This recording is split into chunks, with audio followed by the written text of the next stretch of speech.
नमस्कार विद्यार्थी मित्रांनो, स्वागत आहे तुमच्या सर्वांचं ध्येयाधिकारी स्पर्धा परीक्षा मंच या आपल्या यूट्यूब चॅनलवर. मित्रांनो, आपल्या चॅनलवर 2024 मध्ये होणाऱ्या राज्यसेवा आणि गट ब आणि गट क संयुक्त पूर्व परीक्षा यांच्यासाठी मागील वर्षांच्या प्रश्नपत्रिकांची एक सिरीज आपण पाहत आहोत, ज्यामध्ये आपण राज्यसेवेच्या 2019 ते 2023 यापर्यंतच्या प्रश्नपत्रिका पाहिलेल्या आहेत. तर आपण आता गट ब आणि गट क च्या 2019 ते 2023 पर्यंतच्या प्रश्नपत्रिका पाहत आहोत. तर मित्रांनो, आज आपण यामध्ये 8 ऑक्टोबर 2022 रोजी झालेला गट ब चा पेपर पाहणार आहोत आणि याचं संपूर्ण विश्लेषण पाहणार आहोत. जर मित्रांनो तुम्ही देखील 2024 मध्ये होणाऱ्या राज्यसेवा किंवा गट ब आणि गट क या परीक्षांसाठी तयारी करत असाल तर तुम्ही हा व्हिडिओ पूर्ण पहा आणि या परीक्षांचा अभ्यास करणाऱ्या आपल्या मित्रांसोबत देखील शेअर करा. त्याचबरोबर याच प्रकारचे PYQ आणि सराव प्रश्नपत्रिका पाहण्यासाठी ध्येयाधिकारी स्पर्धा परीक्षा मंच या आपल्या हक्काच्या युट्यूब चॅनलला सबस्क्राईब करा. आता सुरुवात करूयात आजच्या प्रश्नांना. प्रश्न क्रमांक 1. कोणत्या अंतराळ संस्थेने अंतराळातून शुक्राच्या पृष्ठभागाची पहिली दृश्यमान प्रकाश प्रतिमा प्रकाशित केली आहे? आता मित्रांनो, नासानं 2018 साली एक सोलर प्रोब नावाचं मिशन लॉन्च केलेलं, ज्याचा उद्देश होता की सूर्याच्या कोरोनाचं निरीक्षण करणं. तर मित्रांनो, हे जे मिशन आहे ते किंवा हे जे अंतराळयान आहे ते सूर्यापर्यंत पोहोचायला 2025 उजाडतील, परंतु त्याआधी शुक्रापर्यंत गेल्यानंतर त्यानं सूर्याच्या पृष्ठभागाची पहिली दृश्यमान प्रतिमा पृथ्वीवर पोहोचवली आहे. म्हणून आपलं उत्तर काय असणार या ठिकाणी? नासा, पर्याय क्रमांक 3. आणि कोणतं मिशन आहे? Solar probe. ठीक आहे, पार्कर सोलार प्रोब असं त्याचं नाव आहे. प्रश्न क्रमांक 2. सस्टेनेबल इंटरनॅशनल फायनान्सिंग स्कीम कोणत्या जागतिक संघटनेशी संबंधित आहे? मित्रांनो, सस्टेनेबल इंटरनॅशनल फायनान्सिंग स्कीम म्हटलं की आठवलं पाहिजे G20च्या बैठकीत शाश्वत आंतरराष्ट्रीय वित्तपुरवठा योजनेची मागणी करण्यात आली होती आणि त्यानुसार ही स्कीम लॉन्च करण्यात आलेली आहे. म्हणजे या ठिकाणी आपलं उत्तर असेल पर्याय क्रमांक 1. मित्रांनो, G20 बद्दल देखील माहिती असली पाहिजे. यामध्ये सुरुवातीला ही जी संस्था आहे ती 20 देशांनी मिळून सुरू केली होती, म्हणून याचं नाव G20 आहे. तर मित्रांनो, यामध्ये सध्या 21 देश आहेत आणि याची स्थापना आहे G20ची ती 26 सप्टेंबर 1999 ला करण्यात आली होती. ठीक आहे, 26 सप्टेंबर 1999 लक्षात ठेवा. प्रश्न क्रमांक 3. ग्राहक संरक्षण कायदा 2019च्या बाबतीत खालीलपैकी कोणते विधान चुकीचे आहे? आता पहा या ठिकाणी ए, हा कायदा 20 जुलै 2020 पासून लागू झाला. मित्रांनो, बरोबर आहे, हा कायदा 2019चा आहे आणि तो 20 जुलै 2020 पासून लागू झालेला आहे, म्हणजे विधान अ बरोबर. ब पहा, ई कॉमर्स प्लॅटफॉर्मवरील अनुचित व्यापार प्रतिबंध नियमाचा समावेश या कायद्यात करण्यात आलेला आहे. मित्रांनो, आपण फ्लिपकार्ट, मिंत्रा किंवा अमेझॉन सारखे वेबसाईट बघतो आणि त्याच्यावर आपण खरेदी करतो, तर या ठिकाणी देखील अनुचित व्यापार प्रतिबंध करण्यासाठी हा नियम लागू होतो, म्हणजेच बी देखील बरोबर आहे. आणि सी पहा, ग्राहक विवाद निवारण आयोगाच्या नियमानुसार 10 लाख रुपयापर्यंतच्या तक्रारींसाठी कुठेही शुल्क आकारले जात नाही. मित्रांनो, या ठिकाणी पहा, या ठिकाणी 5 लाखापर्यंतची मर्यादा आहे. 5 लाखापर्यंत जर कोणतीही तक्रार असेल तर त्यावर कोणत्याही प्रकारचं शुल्क आकारलं जाणार नाहीये. म्हणजे या ठिकाणी विधान सी हे चुकलेलं आहे आणि फक्त विधान अ आणि ब हे बरोबर आहेत. आणि विचारलेलं काय आहे? चुकीचं विधान. म्हणजे आपलं उत्तर काय असणार आहे? पर्याय क्रमांक 4, विधान सी हे चुकीचं आहे. प्रश्न क्रमांक 4.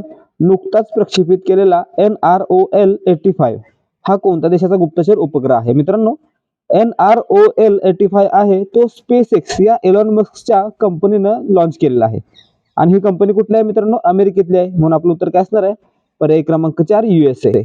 आता मित्रांनो लक्षात ठेवा, 2002 साली 14 मार्च 2002 रोजी इलॉन मस्क याने SpaceX नावाची अंतराळ संशोधन संस्था स्थापन केली होती. लक्षात ठेवा. आणि कोणत्या ठिकाणी? तर अमेरिका या ठिकाणी. आणि मुख्यालय काय आहे? हॉथॉर्न. प्रश्न क्रमांक 5. ओमिक्रॉन प्रकार शोधणारे भारतातील पहिले RT-PCR किट ओमिश्युअर कोणत्या कंपनीने विकसित केले आहे? मित्रांनो, ओमिश्युअर नावाचं जे किट आहे, RT-PCR किट माहित असेल आपल्याला, ओमिक्रॉन जो कोरोनाचा व्हॅरियंट आहे त्याचा एक्झॅक्ट शोध घेण्यासाठी टाटा मेड किंवा टाटा MD या कंपनीनं ही ओमिश्युअर किट नावाची RT-PCR किट शोधून काढली आहे किंवा विकसित केली आहे. म्हणजे या ठिकाणी आपलं उत्तर काय असणार आहे? पर्याय क्रमांक 1, टाटा MD. प्रश्न क्रमांक 6. खालील वर्णनावरून व्यक्ती ओळखा. ए, 2013 मध्ये त्यांनी प्रथम माई या चित्रपटामध्ये काम केलं. मित्रांनो, 2013 मध्ये त्यांनी प्रथम माई या माई या हिंदी चित्रपटामध्ये काम केलेलं होतं. ठीक आहे. बी पहा, ग्रॅमी पुरस्काराकरता नामांकन मिळवलेल्या पहिल्या भारतीय गायिका आहेत. मित्रांनो, ग्रॅमी पुरस्कार सर्वात पहिल्यांदा कोणाला नामांकित करण्यात आला होता? आशा भोसले. आणि माई चित्रपटामध्ये काम कोणी केलं? आशा भोसले यांनी. ठीक आहे. आणि त्यांना नुकतेच महाराष्ट्र भूषण 2021 ने सन्मानित करण्यात आलेलं आहे. मित्रांनो, या ठिकाणी बरोबर आहे, त्यांना महाराष्ट्र भूषण पुरस्कार 2021 ने सन्मानित देखील करण्यात आलेला आहे. आणि कोणाला करण्यात आलेला आहे? आशा भोसले यांना. म्हणून आपलं उत्तर असेल पर्याय क्रमांक 2. ही 3 विधान आहेत ते आशा भोसले यांच्याबद्दल आहेत. मित्रांनो आतापर्यंत त्यांना 17 राज्य पुरस्कार मिळालेले आहेत, लक्षात ठेवा. त्याचबरोबर फ्रेडी मर्क्युरी अवॉर्ड, पद्मविभूषण, त्याचबरोबर जोधपूर विद्यापीठाची डिलीट पदवी यासारखे पुरस्कार किंवा यासारखे सन्मान यांना मिळालेले आहेत. प्रश्न क्रमांक 7, कोणत्या संस्थेने चेक पेमेंटसाठी पॉझिटिव्ह पे सिस्टीम पीपीएस विकसित केले आहे? मित्रांनो पीपीएस हे सर्वात पहिल्यांदा national payment corporation of India यांनी विकसित केलेलं आहे. म्हणजे आपलं उत्तर असेल पर्याय क्रमांक 1. तर मित्रांनो पॉझिटिव्ह पे सिस्टीम काय असते? त्या ठिकाणी 50,000 रुपये किंवा त्यापेक्षा अधिकचे चेक असतील त्यांचं आधीपासून पूर्ण देणारे आणि घेणाऱ्याचं व्हेरिफिकेशन केलं जातं, याला पॉझिटिव्ह पे सिस्टीम म्हटलं जातं. आणि त्यामुळे मित्रांनो बँक यासाठी रकमेच्या 20% ते 80% पर्यंत गॅरंटी देऊ शकते. ठीक आहे मित्रांनो. तर मित्रांनो अशा प्रकारची सिस्टीम सर्वात पहिल्यांदा संपूर्ण बँकेमध्ये खाजगी आणि सर्व व्यवहारांसाठी लागू करणारी पहिली बँक होती भारतातली ICICI बँक होती. ICICI बँकेनं सर्वात पहिल्यांदा पीपीएस सिस्टीम सर्व चेकसाठी स्वीकारली होती. प्रश्न क्रमांक 8, भारताच्या महत्वाकांक्षी गगनयान या अंतरिक्ष मोहिमेला खालीलपैकी कोणत्या देशाचे महत्वपूर्ण सहकार्य लाभले आहे? मित्रांनो गगनयान अजून लॉन्च झालेलं नाही, आता येत्या काही दिवसामध्ये गगनयान लॉन्च होईल. आता सध्या याच्यामध्ये जे आपले 4 वैमानिक आहेत किंवा ज्या 4 अंतराळवीर आहेत त्यांची नियुक्ती करण्यात आलेली आहे. तर मित्रांनो या ठिकाणी या मोहिमेसाठी भारताला फ्रान्स या देशाची मदत होणार आहे. म्हणजेच पर्याय क्रमांक 4 आपलं उत्तर असेल. आणि मित्रांनो ठरल्याप्रमाणे या मोहिमेमध्ये 4 अंतराळवीर 3 ते 4 दिवसांच्या मोहिमेसाठी अंतराळात राहतील. ठीक आहे. प्रश्न क्रमांक 9, राष्ट्रीय वित्तीय अहवाल प्राधिकरण NFRA चे अध्यक्ष म्हणून कोणाची नियुक्ती करण्यात आली आहे? मित्रांनो NFRA याची स्थापना मित्रांनो कधी करण्यात आली होती? याची स्थापना करण्यात आली होती 2018 ला, 1 ऑक्टोबर 2018 ला. आणि याचे सध्याचे अध्यक्ष कोण आहेत? तर अजय भूषण पांडे हे आहेत. यांची नियुक्ती करण्यात आली होती. म्हणून आपलं उत्तर काय असेल? पर्याय क्रमांक 1. प्रश्न क्रमांक 10, सर्वोच्च न्यायालयाने ऑक्टोबर 2021 मध्ये न्यायमूर्ती RV रवींद्रन समिती खालीलपैकी कोणत्या उद्देशासाठी नेमली आहे? मित्रांनो RV रवींद्रन ह्या सर्वोच्च न्यायालयाच्या निवृत्त न्यायाधीशांच्या अध्यक्षतेखाली एक समिती नेमण्यात आलेली आहे. आणि ही समिती आहे पेगासस प्रकरणाची चौकशी करण्यासाठी. म्हणजेच हे पेगासस प्रकरण काय होतं? तर मित्रांनो या प्रकरणामध्ये सरकारने किंवा सरकारवर असा आरोप होता की सरकारने काही लोकांवर पाळत ठेवली होती आणि ती विनापरवानगी किंवा विना सूचना होते. म्हणून या ठिकाणी या प्रकरणाची चौकशी करण्यासाठी RV रवींद्रन समिती नेमण्यात आलेली आहे. म्हणजेच पर्याय क्रमांक 2 आपलं उत्तर असेल. प्रश्न क्रमांक 11, कोणत्या केंद्रीय मंत्रालयाने MyCGHS मोबाईल ऍप्लिकेशन लॉन्च केले? मित्रांनो MyCGHS चा फुल फॉर्म काय आहे? तर माय सेंट्रल गव्हर्नमेंट हेल्थ स्कीम असं याचं नाव आहे. आणि मित्रांनो हे भारताच्या आरोग्य मंत्रालयाने लॉन्च केलेलं आहे. म्हणजेच पर्याय क्रमांक 2 आपलं उत्तर असेल. याच्या अंतर्गत मित्रांनो 40 लाख लोकांना याचा फायदा घेता येणार आहे MyCGHS चा. ठीक आहे. प्रश्न क्रमांक 12, कोणत्या देशाने 2022 चा कॉम्पिट्स ऍक्ट लॉन्च केला? मित्रांनो कॉम्पिट्स ऍक्ट 2022 हा अमेरिका या देशाने लॉन्च केलेला आहे. म्हणजेच पर्याय क्रमांक 2 आपलं उत्तर असेल. आणि का केलेलं आहे मित्रांनो? तर नवीन स्टार्टअपसाठी स्टार्टअप व्हिसा नावाची सुविधा त्याने सुरू केली आहे, ज्या अंतर्गत भारतातील किंवा इतर देशातील लोक त्या देशामध्ये गुंतवणूक करण्यासाठी पुढे येऊ शकतील. प्रश्न क्रमांक 13, 16वी जागतिक युवा तिरंदाजी स्पर्धा ऑगस्ट 2021 मध्ये खालीलपैकी कोणत्या देशात पार पडली आहे? मित्रांनो 16वी जागतिक युवा तिरंदाजी स्पर्धा ही ऑगस्ट 2021 मध्ये 9 ते 15 ऑगस्ट 2021 मध्ये पोलंड या देशामध्ये पार पडलेली आहे. म्हणजेच पर्याय क्रमांक 2 आपलं उत्तर असेल. मित्रांनो ही पोलंड मधील व्रोक्लाव या ठिकाणी पार पडली होती. ठीक आहे मित्रांनो. यामध्ये भारत हा पदक तालिकेमध्ये सर्वात पुढे होता. भारताकडे एकूण 15 पदकं होती, ज्यापैकी 8 गोल्ड, 2 सिल्वर आणि 5 ब्रॉन्झ होती. तर मित्रांनो त्याच्या पाठोपाठ फ्रान्स दुसऱ्या क्रमांकाला आणि मेक्सिको तिसऱ्या क्रमांकाला होता. प्रश्न क्रमांक 14, कुष्ठरोगासाठीचा आंतरराष्ट्रीय गांधी पुरस्कार 2021 कोणाला प्रदान करण्यात आलेला आहे? मित्रांनो कुष्ठरोगासाठीचा आंतरराष्ट्रीय गांधी पुरस्कार हा उपराष्ट्रपती व्यंकय्या नायडू यांच्या हस्ते गुजरातच्या सहयोग कुष्ठ यज्ञ ट्रस्ट आणि डॉक्टर भूषण कुमार यांना देण्यात आलेले आहे. म्हणजे या ठिकाणी आपलं उत्तर काय असणार आहे? पर्याय क्रमांक 1 डॉक्टर भूषण कुमार. या ठिकाणी संस्थेचं नाव असतं कोणतं असतं? सहयोग कुष्ठ यज्ञ ट्रस्ट, जे कुठले आहे? गुजरातचे आहे. आणि मित्रांनो हा पुरस्कार आहे तो गांधी मेमोरियल लेप्रोसी फाउंडेशन यांच्या मार्फत दिला जातो. प्रश्न क्रमांक 15. पशुधन गणना 2019 नुसार महाराष्ट्र राज्याचा देशामध्ये पशुधनाच्या बाबतीत कितवा क्रमांक लागतो? मित्रांनो, 2019 नुसार महाराष्ट्रामध्ये एकूण 3.31 कोटी इतकं पशुधन होतं आणि यामध्ये भारताचा हा 7वा क्रमांक होता. म्हणजे या ठिकाणी आपलं उत्तर काय असेल? पर्याय क्रमांक 3 7वा. मित्रांनो, भारतामध्ये एकूण 535.78 मिलियन इतकं पशुधन होतं, ज्यामध्ये 2012 पेक्षा 4.6% वाढ झाली होती. म्हणजे मित्रांनो, या ठिकाणी आपल्याला काय माहित असलं पाहिजे? पशुधन गणना किती वर्षांनी होते? 5 वर्षांनी होते. यामध्ये महाराष्ट्राचा क्रमांक किती आहे? 7वा आहे. किती महाराष्ट्रामध्ये पशु आहेत? तर 3.31 कोटी इतके पशु आहेत. प्रश्न क्रमांक 16.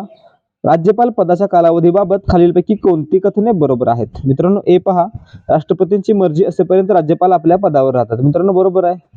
जोपर्यंत राष्ट्रपतींची मर्जी असते तोपर्यंत राज्यपाल आपल्या पदावर राहू शकतात आणि हा कालावधी 5 वर्ष इतका असू शकतो. ठीक आहे, 5 वर्षापेक्षा अधिक असू शकत नाही. म्हणून आपलं उत्तर काय असेल? ए बरोबर.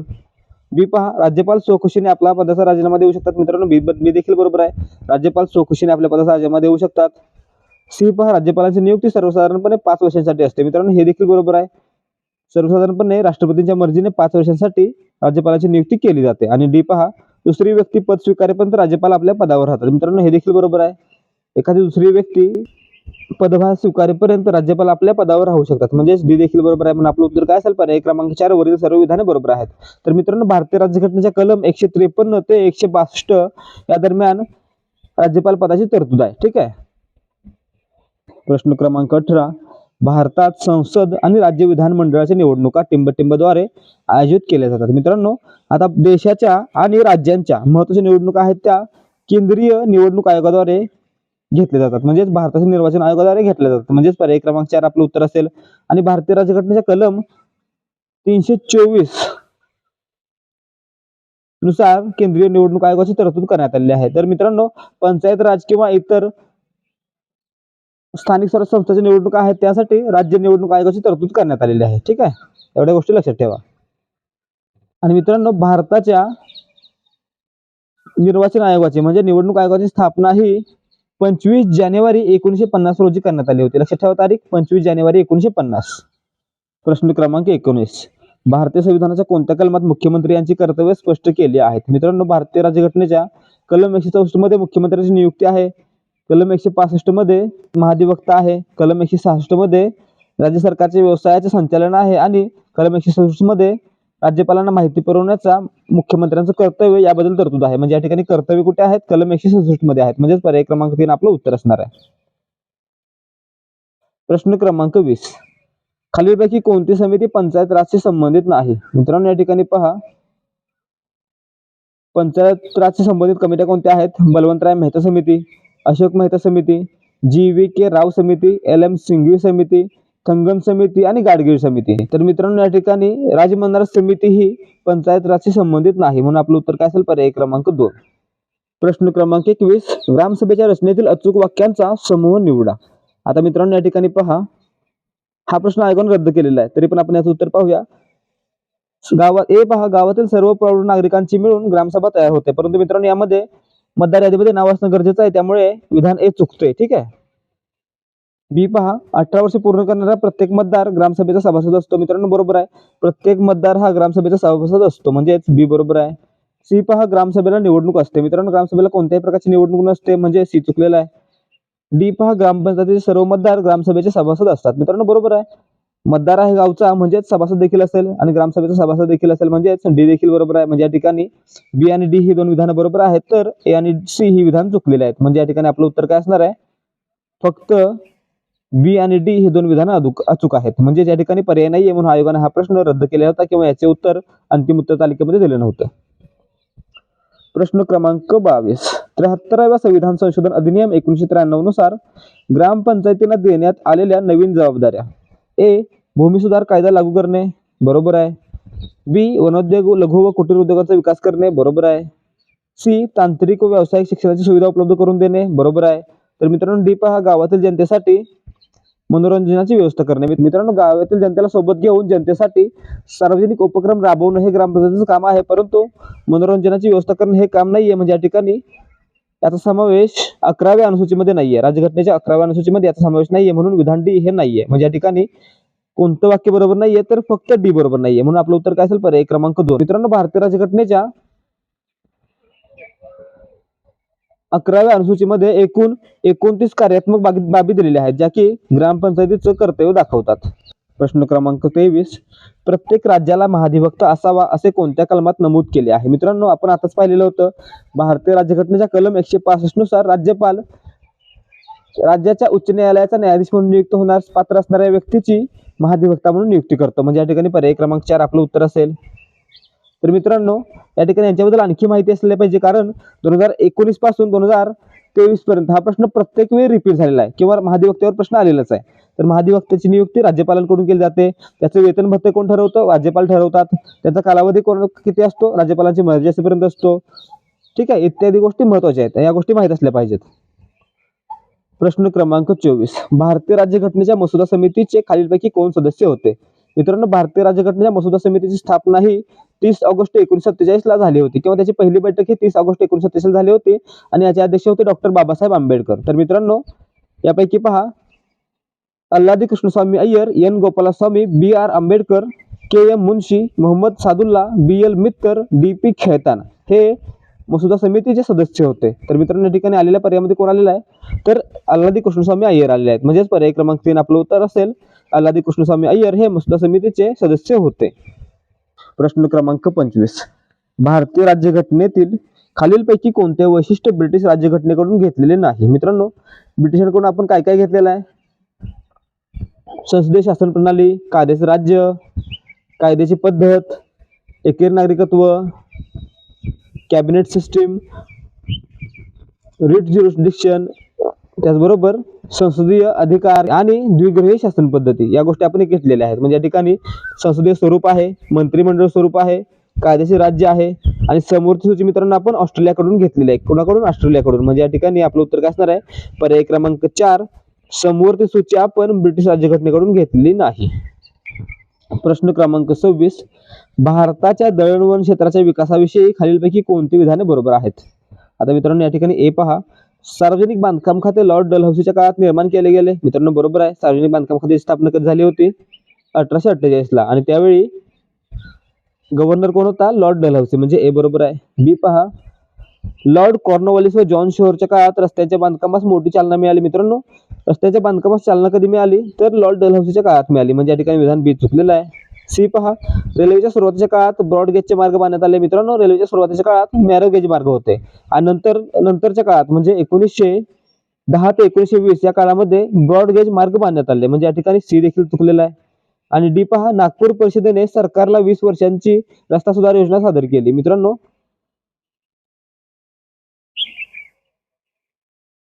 1943 मध्ये नागपूर परिषदेने सरकारला 20 वर्षांची रस्ता सुधार योजना सादर केली होती. म्हणजे या ठिकाणी डी बरोबर आहे. म्हणजे आपलं उत्तर काय असणार आहे? ए आणि डी ही दोन विधाने बरोबर आहेत. म्हणजेच पर्याय क्रमांक 2 आपलं उत्तर असणार आहे. प्रश्न क्रमांक 27, योग्य जोड्या लावा. ए, 1890 मुंबई गिरणी कामगार संघटना. म्हणजे मित्रांनो, बॉम्बे मिल हँड्स असोसिएशन स्थापना कोणी केली? नारायण मेघाजी लोखंडे. ठीक आहे. 1918 अहमदाबाद टेक्सटाईल लेबर असोसिएशन. मित्रांनो, महात्मा गांधी. आपण काल प्रश्न पाहिलेला आहे.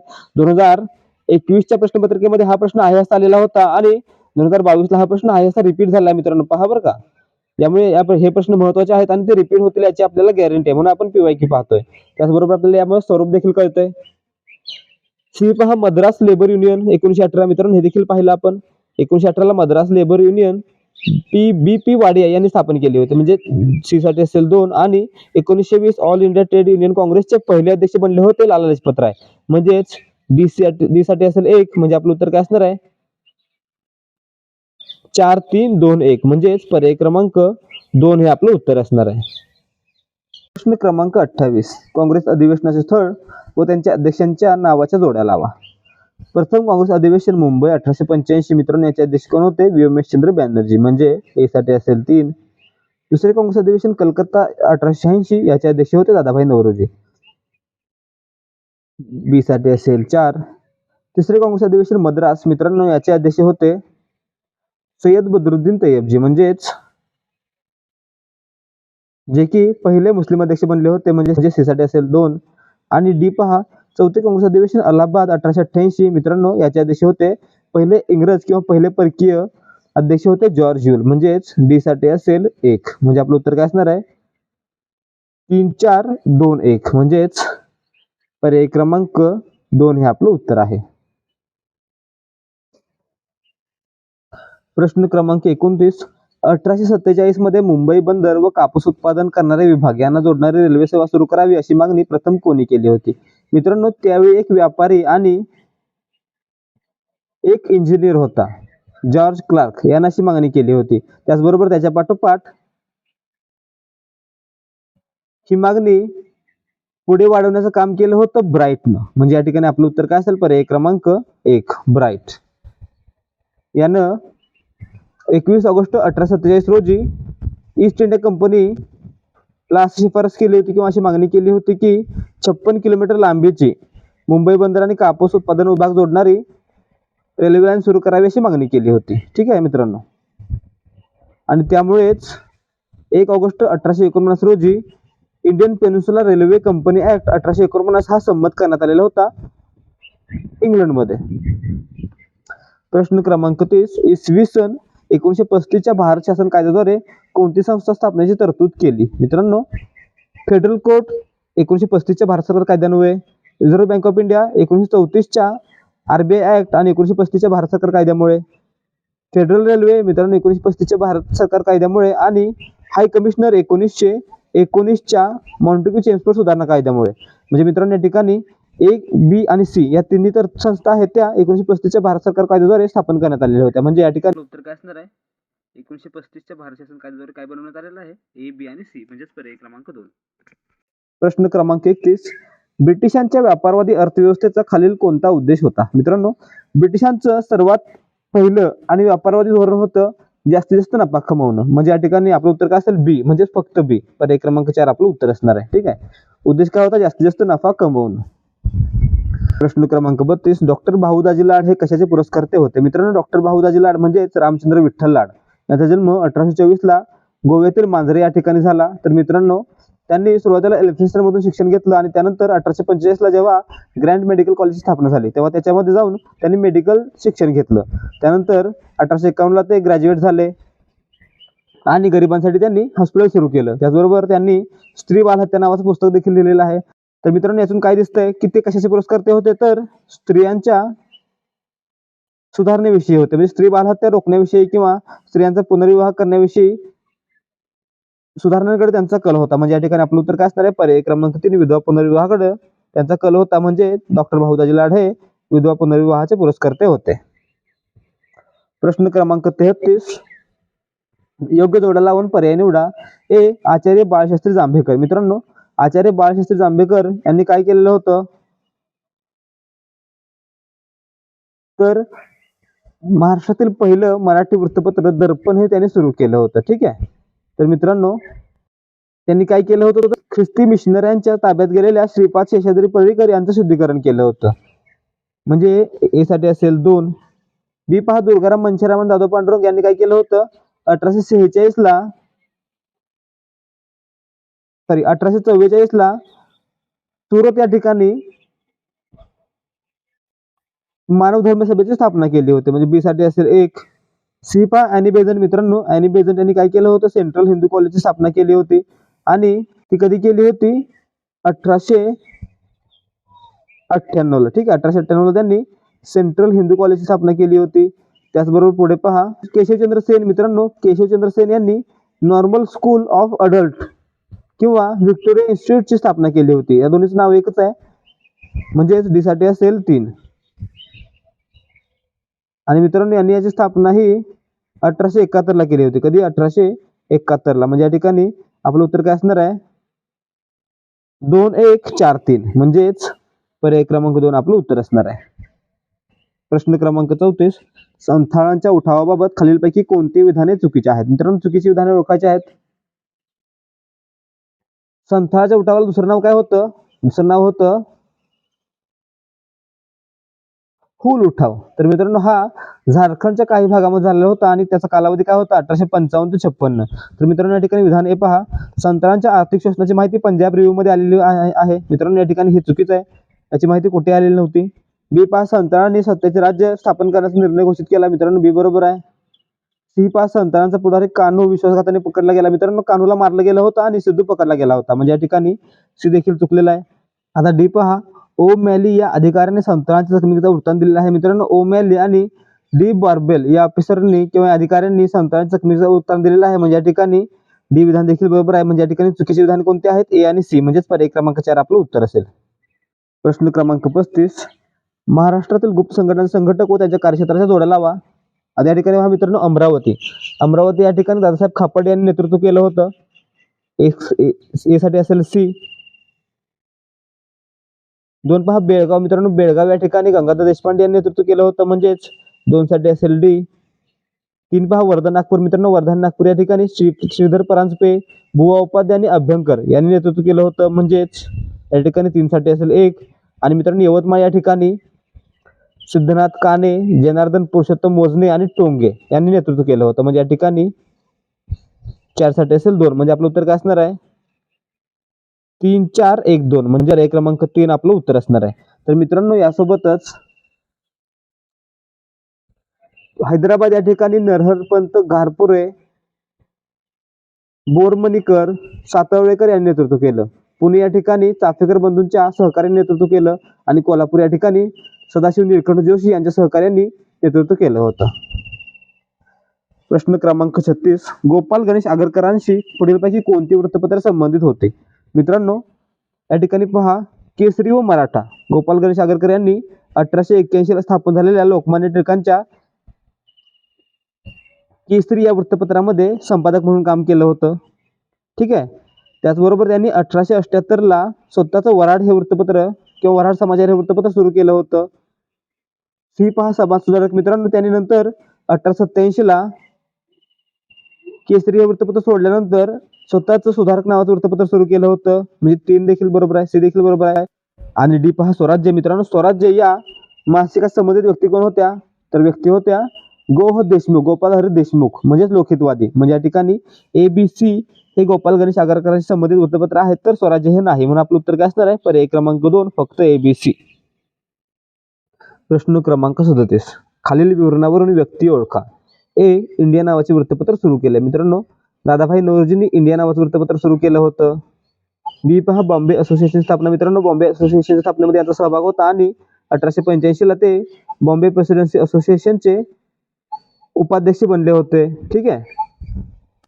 सी पहा, ईस्ट इंडिया असोसिएशन स्थापना. मित्रांनो त्यांनी 1865 आणि 66 ला लंडन ईस्ट इंडिया सोसायटी आणि ईस्ट इंडिया असोसिएशनची स्थापना केली होती. ठीक आहे. तर मित्रांनो भारतीय राष्ट्रीय काँग्रेसच्या मित्रांनो त्यांनी 1880, 1893 आणि 1906 अशा 3 काँग्रेस अधिवेशनांचं अध्यक्षपद भूषवलं होतं. म्हणजे या ठिकाणी वरील सर्व विधान कोणाबद्दल आहे, दादाभाई नौरोजी यांच्याबद्दल आहेत, म्हणजेच पर्याय क्रमांक 1 आपलं उत्तर असणार आहे. प्रश्न क्रमांक 38, सांप्रदायिकतेच्या वाढीसाठी कारणीभूत ठरलेली खाली दिलेली विधाने कोणाची आहेत. ए हिंदू व मुस्लिम ही दोन्ही राष्ट्रे असून ती विरोधी राष्ट्र आहेत. मित्रांनो असं विधान केलं होतं सर सय्यद अहमद यांनी, म्हणजेच ए साठी 2 असेल किंवा सर सय्यद अहमद. बी पहा, फोडा आणि झोडा हे धोरण हिंदुस्थानात अंमलात आणले पाहिजे आणि मुस्लिमांना हिंदूपासून अलग केले पाहिजे. ही नीती मित्रांनो प्राचार्य बेग किंवा प्रिन्सिपल बेग यांची होती, म्हणजेच दुसऱ्याला बी ला काय असेल प्रिन्सिपल बेग. सी पहा, महात्मा गांधींच्या सविनय कायदेभंगाची चळवळ भारताच्या पूर्ण स्वातंत्र्याकरता नाही, परंतु भारतीय मुसलमानांना हिंदू महासभेच्या वर्चस्वाखाली आणण्यासाठी आहे, असं विधान केलं होतं मित्रांनो मोहम्मद अली जिना यांनी. आणि डी पहा, भारताला मातृभूमी मानणाऱ्यांचा भारत हा देश आहे असं म्हणणं होतं स्वातंत्र्यवीर विनायक दामोदर सावरकर यांचं. म्हणजे या ठिकाणी उत्तर काय असणार आहे पर्याय क्रमांक 2 सर सय्यद अहमद खान, प्राचार्य बेग, मोहम्मद अली जिना आणि विदा सावरकर. प्रश्न क्रमांक 39, 1 नोव्हेंबर 1866 रोजी स्थापन झालेल्या ईस्ट इंडिया असोसिएशन संस्थेचा उद्देश काय होता. आता मित्रांनो दादाभाई नौरोजींवर मागे प्रश्न आला, त्यांनीच ईस्ट इंडिया असोसिएशन 1866 ला स्थापन केली होती. तर मित्रांनो त्याचा मुख्य उद्देश काय होता, तर लोकांना राजकीय शिक्षण आणि धार्मिक शिक्षण देता यावं, म्हणजेच बी आणि डी, म्हणजेच पर्याय क्रमांक 2 आपलं उत्तर असेल. प्रश्न क्रमांक 40, बॉम्बे प्रेसिडेन्सी असोसिएशन संस्थेशी खालीलपैकी कोणत्या व्यक्ती संबंधित होत्या. मित्रांनो बॉम्बे प्रेसिडेन्सी असोसिएशनचे 1885 ला अध्यक्ष कोण बनले होते, उपाध्यक्ष कोण बनले होते, दादाभाई नौरोजी. मित्रांनो हे आपण पाहिलेलं होतं. तर या ठिकाणी पहा फिरोजशाह मेहता, बदरुद्दीन तय्यबजी आणि न्यायमूर्ती तेलंग, जे की मुंबईचे 3 काय होते, 3 स्टार्स होते, 3 तारे होते, हे या संस्थेशी संबंधित आहेत. म्हणून आपलं उत्तर काय असणार आहे, पर्याय क्रमांक 2 बी, सी आणि D. Gopal Ganesh Agarkar Bombay presidency association या संस्थेशी संबंधित नाहीत. प्रश्न क्रमांक 41, महाराष्ट्र राज्यात 1911 ते 1920 या दशकात लोकसंख्या वाढ ऋणात्मक होती, याचे कारण म्हणजे. मित्रांनो त्यावेळी काय झालं होतं, तर साथीच्या रोगांमुळे लोकांचा खूप मोठ्या प्रमाणात मृत्यू झालेला होता. ठीक आहे, त्यामुळे काय झालेलं होतं, तर लोकसंख्या कमी झाली होती. म्हणजे या ठिकाणी पर्याय क्रमांक 2 आपलं उत्तर असेल. मित्रांनो हे एकमेव दशक होतं 1911 ते 1921 ज्यावेळी लोकसंख्या वाढीचा दर आहे तो ऋणात्मक होता. ठीक आहे, त्याच्यानंतर कधी नव्हता, त्याच्या आधी कधी नव्हता. आणि मित्रांनो साथीचे रोग आहेत ते पहिल्या महायुद्धातील लोकांनी किंवा सैनिकांनी आणले असं त्यावेळी म्हणणं झालं होतं. ठीक आहे. प्रश्न क्रमांक 42, महाराष्ट्र राज्य कृषी बाजार मंडळाची स्थापना टिंबटिंब मध्ये झाली. मित्रांनो याची स्थापना कधी झाली होती, 23 मार्च 1984 ला. या ठिकाणी 1984 पर्याय नाहीये म्हणून आयोगानं अंतिम उत्तर तालिकेमध्ये असं कोणते उत्तर दिलं नव्हतं, म्हणजे प्रश्न रद्द करण्यात आलेला होता. तारीख लक्षात ठेवा, 23 मार्च 1984. याची स्थापना आहे ती 1963च्या Maharashtra agricultural produce marketing development and regulation या कायद्यानुसार झाली होती. प्रश्न क्रमांक 43, भारतात टिंबटिंब या पिकाला सुवर्णतंतू म्हणतात. मित्रांनो यावर हा प्रश्न आलेला आहे. सुवर्णतंतू कशाला म्हटलं जातं, सुवर्णतंतू म्हटलं जातं तागाला, म्हणजेच पर्याय क्रमांक 1 आपलं उत्तर असेल. तर मित्रांनो सिल्वर फायबर कशाला म्हटलं जातं, तर रेशीमला म्हटलं जातं. एवढ्या गोष्टी लक्षात ठेवा. प्रश्न क्रमांक 44, महाराष्ट्राच्या पश्चिमेस उत्तर दक्षिण दिशेत कोणता पर्वत आहे. मित्रांनो महाराष्ट्राच्या पश्चिमेला, हा जर आपला त्रिकोणी महाराष्ट्र धरला तर याच्या पश्चिमेला या भागामध्ये कोणता पर्वत आहे, उत्तरेकडून दक्षिणेकडे पसरलेला सह्याद्री पर्वत आहे. म्हणजे पर्याय क्रमांक 4 आपलं उत्तर असणार आहे. त्याच्या उत्तरेला कोणता आहे, सातपुडा आहे, शंभू महादेव आणि सातमाळा हे महाराष्ट्रामधील डोंगररांगा आहेत. प्रश्न क्रमांक 45, पुढील विधाने योग्य की अयोग्य. ए, शेतीच्या व्यापारीकरणाने भांडवलदारी शेती प्रक्रियेला उत्तेजन मिळाले नाही. मित्रांनो शेतीच्या व्यापारीकरणामुळे काय झालं, तर भांडवलदारी शेतीला उत्तेजन मिळालं होतं. म्हणजे या ठिकाणी विधान ए अयोग्य आहे. बी पहा, शेतीच्या व्यापारीकरणामुळे भाडेतत्वावरील वहिवाट आणि वाटे हिस्स्यामधील जमीन लागवडीचे क्षेत्र किंवा प्रमाण वाढले. मित्रांनो या ठिकाणी पहा, ज्याच्याकडे पैसा आहे त्यांच्यासाठी भांडवलदारी शेती फायदेशीर होते, पण ज्याच्याकडे पैसा नाही त्यांना शेतीमध्ये गुंतवणूक करणं सहज शक्य नव्हतं. त्यामुळे यामध्ये प्रमाण वाढलं नव्हतं तर कमी झालं होतं. म्हणजे या ठिकाणी विधान बी देखील चुकलेलं आहे. म्हणजे आपलं उत्तर काय असेल, वरील दोन्ही विधाने योग्य नाहीत. म्हणजेच पर्याय क्रमांक 2 आपलं उत्तर असेल. ए आणि बी योग्य विधाने नाहीत.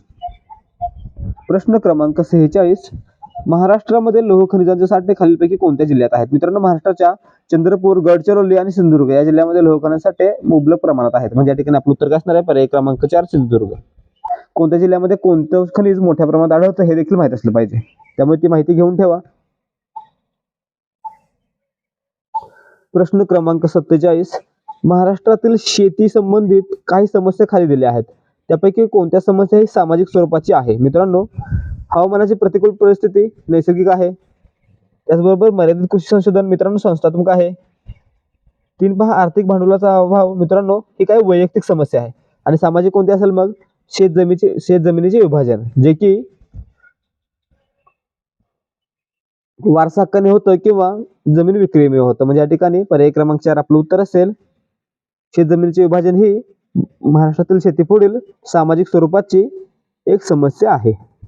प्रश्न क्रमांक 48, 2019 नुसार भारतातील देशांतर्गत उत्पन्नातील पर्यटनाचा वाटा किती आहे. मित्रांनो 2019च्या अहवालानुसार भारतातील जीडीपी मध्ये पर्यटनाचा वाटा आहे तो 9.64% इतका होता. म्हणजेच पर्याय क्रमांक 4 आपलं उत्तर आहे. तर मित्रांनो 2023 अखेर हा जो वाटा आहे तो किती झालेला आहे, आता 11% पोहोचलेला आहे. किती टक्के, 11%. ठीक आहे, 11.6%. प्रश्न क्रमांक 49, खालीलपैकी एक भारताच्या पश्चिम किनारपट्टीवरील महत्त्वाचे बंदर आहे. मित्रांनो या ठिकाणी पहा, चेन्नई तमिळनाडू आहे आणि पूर्व किनाऱ्यावर आहे. हल्दिया पश्चिम बंगाल पूर्व किनाऱ्यावर आणि कोलकाता पश्चिम बंगाल पूर्व किनाऱ्यावर आणि कांडला हे मित्रांनो पश्चिम किनाऱ्यावर आहे. म्हणजे आपलं उत्तर काय असणार आहे, पर्याय क्रमांक 3 आपलं उत्तर असणार आहे. मित्रांनो कांडला कुठे आहे, गुजरातमध्ये, लक्षात ठेवा. कांडला मुंबई, JNPT, मार्मागोवा, न्यू मंगलोर आणि कोची ही बंदरं आहेत ती पश्चिम किनाऱ्यावर आहेत. कोलकाता, पारादीप, विशाखापट्टणम, एन्नोर, चेन्नई आणि VO चिदंबरनार ही बंदरं आहेत ती पूर्व किनाऱ्यावर आहेत. त्याचबरोबर पोर्ट ब्लेअर हे बंदर अंदमान निकोबार बेटांवर आहे. ठीक आहे. प्रश्न क्रमांक 50. महाराष्ट्रात मे महिन्यात सरासरी तापमान सर्वात जास्त टिंबटिंब या प्रदेशात आढळतं. मित्रांनो, आता मे महिन्यात सर्वाधिक तापमान असतं आपल्या सर्वांना माहित आहे. तर या ठिकाणी पहा, किनारपट्टीचा प्रदेश म्हणजे कोकणामध्ये सर्वाधिक तापमान असतं ते 33.3 अंश सेल्सिअस असतं. पश्चिम महाराष्ट्रामध्ये 37.2 अंश सेल्सिअस, विदर्भामध्ये 42.5 अंश सेल्सिअस आणि मराठवाड्यामध्ये 38.7 अंश सेल्सिअस. तर मित्रांनो, या ठिकाणी सर्वाधिक कुठं आलेला आहे? 42.5 अंश सेल्सिअस विदर्भामध्ये. म्हणजे या ठिकाणी आपलं उत्तर काय असेल? पर्याय क्रमांक 4. प्रश्न क्रमांक 51. भिलाई लोह आणि पोलाद उद्योग स्थित असलेले राज्य कोणते? मित्रांनो, भिलाई लोह आणि पोलाद कारखान्याची स्थापना ही 1955 साली रशियाच्या मदतीने करण्यात आली होती. आणि मित्रांनो, ही छत्तीसगड या राज्यामध्ये करण्यात आली होती. म्हणून आपलं उत्तर काय असेल? पर्याय क्रमांक 3. प्रश्न क्रमांक 52. महाराष्ट्रात राज्य शासनाने नील क्रांती धोरण केव्हा जाहीर केले? मित्रांनो, भारतामध्ये नील क्रांती धोरण आहे ते 2016 ला लागू करण्यात आलं होतं किंवा जारी करण्यात आलं होतं. त्यानंतर महाराष्ट्राने हे धोरण आहे ते 2017 साली स्वीकारलं होतं. म्हणून आपलं उत्तर काय असेल? पर्याय क्रमांक 1. ठीक आहे. मित्रांनो, नील क्रांती धोरण कशाशी संबंधित आहे? तर मत्स्य उत्पादन आणि मत्स्यपालनाशी संबंधित आहे. ठीक आहे. प्रश्न क्रमांक 53. ग्रामीण भागातील लोकसंख्या सतत कमी होत आहे कारण? मित्रांनो, ग्रामीण भागातील लोकसंख्या कमी होण्याचं सर्वात मोठं कारण आहे की ग्रामीण भागातून शहराकडे होणारं स्थलांतर. म्हणजेच पर्याय क्रमांक 2 फक्त बी. प्रश्न क्रमांक 54. महाराष्ट्राच्या हवामानावर खालीलपैकी कोणत्या प्राकृतिक रचनेचा सर्वात जास्त परिणाम झालेला आहे? मित्रांनो, या ठिकाणी पहा, सह्याद्री पर्वत आणि सातपुडा डोंगर रांगा ह्या महाराष्ट्राला दोन्ही बाजूने कव्हर करतात आणि त्याचा परिणाम महाराष्ट्राच्या भौगोलिक स्थितीवर झालेला आहे, हवामानावर झालेला आहे. म्हणजे आपलं उत्तर काय असेल? पर्याय क्रमांक 2. प्रश्न क्रमांक 55. गुजरात राज्यातील उकाई हा बहुउद्देशीय प्रकल्प कोणत्या नदीवर वसलेला आहे? मित्रांनो, गुजरातमध्ये एक बहुउद्देशीय प्रकल्प आहे, म्हणजेच एक धरण आहे, उकाई धरण. ज्याचं दुसरं नाव काय आहे किंवा ज्याच्या जलाशयाचं नाव काय आहे? वल्लभ सागर. ज्याची स्थापना 1972 साली झाली होती. ते धरण मित्रांनो तापी या नदीवर बांधण्यात आलेलं होतं. म्हणजेच पर्याय क्रमांक 2 तापी आपलं उत्तर असेल. स्थापना कधी? 1972. प्रश्न क्रमांक 56. मार्च 2020 अखेर कोणत्या राज्यात प्राथमिक कृषी पतसंस्थांची संख्या सर्वाधिक होते? मित्रांनो, मार्च 2020 अखेर सर्वाधिक प्राथमिक कृषी पतसंस्था म्हणजेच primary agricultural credit societies PSCS ची संख्या ही सर्वाधिक महाराष्ट्रामध्ये होती आणि किती होती? 20,151 होती. ठीक आहे. म्हणजे आपलं उत्तर असेल पर्याय क्रमांक 4. त्यानंतर मित्रांनो, कर्नाटकमध्ये किती होती? 5,481, तामिळनाडूमध्ये 4,525 आणि गुजरातमध्ये 1,754 इतकी होती. त्यामुळे महाराष्ट्र हे उत्तर असणार आहे. मित्रांनो, भारतामध्ये सर्वात पहिली प्राथमिक कृषी पतसंस्था ही 1904 साली स्थापन करण्यात आली होती. कधी? 1904 साली. प्रश्न क्रमांक 57. 1993 मध्ये सरकारने टिंबटिंबे यांच्या अध्यक्षतेखाली सार्वजनिक क्षेत्रातील उपक्रमांची निर्गुंतवणूक करण्यासाठी समिती नेमलेली होती. मित्रांनो, 1991 ला आपण आर्थिक सुधारणा स्वीकारल्या होत्या आणि त्यानुसार आपण काय स्वीकारलं होतं? LPG, लिबरलायझेशन, प्रायव्हेटायझेशन आणि ग्लोबलायझेशन. तर मित्रांनो, यापैकी आपण प्रायव्हेटायझेशन पाहूया. प्रायव्हेटायझेशन म्हणजे काय? तर सार्वजनिक उद्योगामधील किंवा सार्वजनिक संस्थांमधील सरकार स्वतःचे पैसे काढून घेईल, म्हणजे त्यामध्ये निर्गुंतवणूक करेल आणि त्यामध्ये खाजगी पैसा गुंतवला जाईल. म्हणजे या ठिकाणी काय होईल? निर्गुंतवणूक होईल. आणि यासाठी कोणती समिती नेमली होती? तर श्री रंगराजन समिती नेमली होती. म्हणजेच पर्याय क्रमांक 3 आपलं उत्तर असेल. ठीक आहे. प्रश्न क्रमांक 58.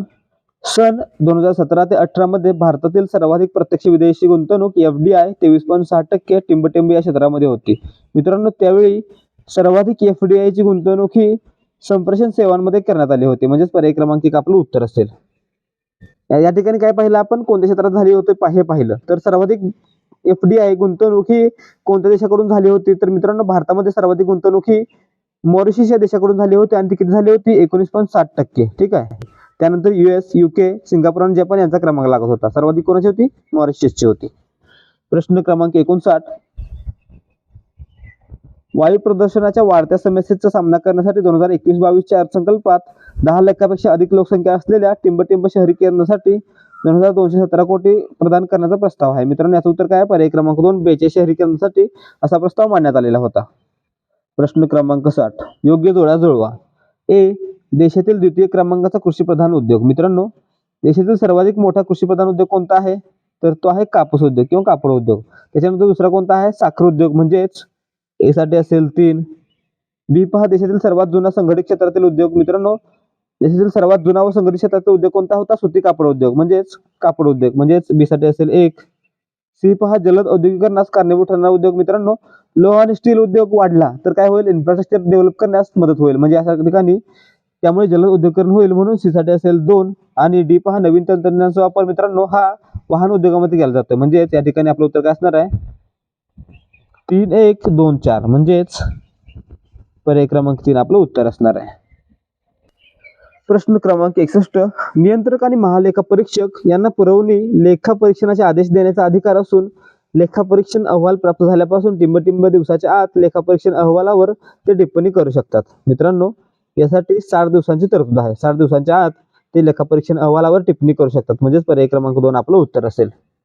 मित्रांनो, भारतीय राज्यघटनेच्या कलम 148 अंतर्गत कॅगची स्थापना करण्यात आली आहे. ठीक आहे, controller and auditor general of India. प्रश्न क्रमांक 62 राजकोषीय तूट आणि वर्षभरातील व्याज भरणा यातील फरकाला टिंब म्हणतात. मित्रांनो, या ठिकाणी पहा प्राथमिक तूट बरोबर राजकोषीय तूट वजा वर्षभरातील व्याज भरणा असं सूत्र आहे, म्हणजे या ठिकाणी आपलं उत्तर काय असणार आहे? पर्याय क्रमांक 3 प्राथमिक तूट. प्रश्न क्रमांक 63 केंद्रीय उत्पादन शुल्काची राज्यांमधील वाटणीसाठी 7व्या वित्त आयोगाच्या संदर्भातील खालील विधाने विचारात घ्या. ए. लोकसंख्येसाठी 25% भार. मित्रांनो, बरोबर आहे.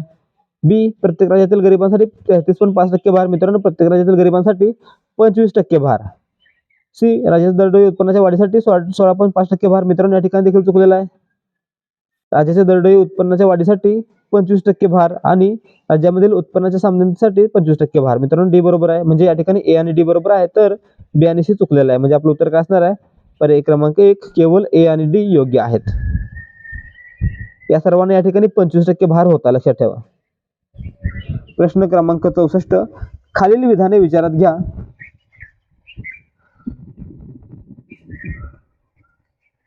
ए. ठेव विमा आणि पत हमी महामंडळ सुधारणा कायदा संसदेने 2021 मध्ये मंजूर केला. मित्रांनो, बरोबर आहे. बी. ठेव विम्याचा हप्ता ठेवीदारांकडून वसूल केला जातो. मित्रांनो, चुकलेला आहे. ठेव विम्याचा हप्ता आहे तो बँकेकडून त्यामध्ये ऍड केला जातो, म्हणजे या ठिकाणी बी चुकलेला आहे. सी पहा ठेव विमा हप्ता सर्व विमाधारक बँकांसाठी अनिवार्य आहे. मित्रांनो, सी देखील बरोबर आहे. ठेव विमा हप्ता आहे तो सर्व विमाधारक बँकांसाठी अनिवार्य आहे, म्हणून आपलं उत्तर काय असेल? या ठिकाणी फक्त ए आणि सी ही दोन विधाने योग्य आहेत. पर्याय क्रमांक 2. प्रश्न क्रमांक 65 खालील विधाने विचारात घ्या. ए. संपूर्ण ग्रामीण रोजगार योजना SGRY सप्टेंबर 2001 मध्ये सुरू करण्यात आली. मित्रांनो, बरोबर आहे का? हे SGRY ही 25 सप्टेंबर 2001 रोजी सुरू करण्यात आली होती, म्हणजे या ठिकाणी विधान ए बरोबर आहे. बी पहा महात्मा गांधी राष्ट्रीय ग्रामीण रोजगार हमी योजना MGNREGS फेब्रुवारी 2006 मध्ये सुरू करण्यात आली. मित्रांनो, हे देखील बरोबर आहे. सी पहा नेहरू रोजगार योजना ऑक्टोबर 1989 मध्ये ग्रामीण गरिबांच्या फायद्यासाठी सुरू करण्यात आली. मित्रांनो, नेहरू रोजगार योजना NRY ही 1989 मध्ये सुरू करण्यात आली आणि ती राष्ट्रीय ग्रामीण रोजगार योजना आणि राष्ट्रीय गैरभूधारक किंवा बिगर भूधारक रोजगार योजना या दोन योजना एकत्र करून बनवण्यात आली होती. आणि या ठिकाणी या दोन्ही कशासाठी होत्या? तर ग्रामीण भागामध्ये रोजगार पुरवठा करण्यासाठी होत्या, गरिबांच्या फायद्यासाठी नव्हत्या, म्हणून आपलं उत्तर काय असणार आहे? सी विधान चुकलेलं आहे आणि ए आणि बी ही दोन विधाने बरोबर आहेत. आणि या ठिकाणी कोणती विधाने योग्य आहेत विचारलेलं आहे, म्हणून आपलं उत्तर काय असेल? पर्याय क्रमांक 3 ए आणि बी ही दोन विधाने योग्य आहेत आणि विधान सी हे चुकलेलं आहे. प्रश्न क्रमांक 66 2016 ची एन.के. सिंग समिती ही टिंबशी संबंधित आहे. मित्रांनो, एन.के. सिंग आयोग आपल्याला माहित आहे 2017चा आहे आणि 15व्या वित्त आयोगाबद्दल आहे. तर मित्रांनो, यामध्ये 15व्या वित्त आयोग पर्याय नाहीये आणि 2 वर्ष पण नाहीये. ठीक आहे, तर या ठिकाणी 2016 ला एन.के. सिंग समिती आहे ती वित्तीय जबाबदारी आणि अर्थसंकल्पीय व्यवस्थापन कायदा म्हणजेच FRBM ऍक्ट साठी स्थापन करण्यात आली होती, म्हणजे या ठिकाणी आपलं उत्तर काय असेल? पर्याय क्रमांक 4. मित्रांनो, FRBM कायदा आहे तो 2003 ला लागू करण्यात आलेला होता किंवा संमत करण्यात आलेला होता आणि त्या संबंधी शिफारशी करण्यासाठी एन.के. सिंग समिती 2016 साली स्थापन करण्यात आली होती आणि 2017 ला या समितीने आपला अहवाल दिला होता.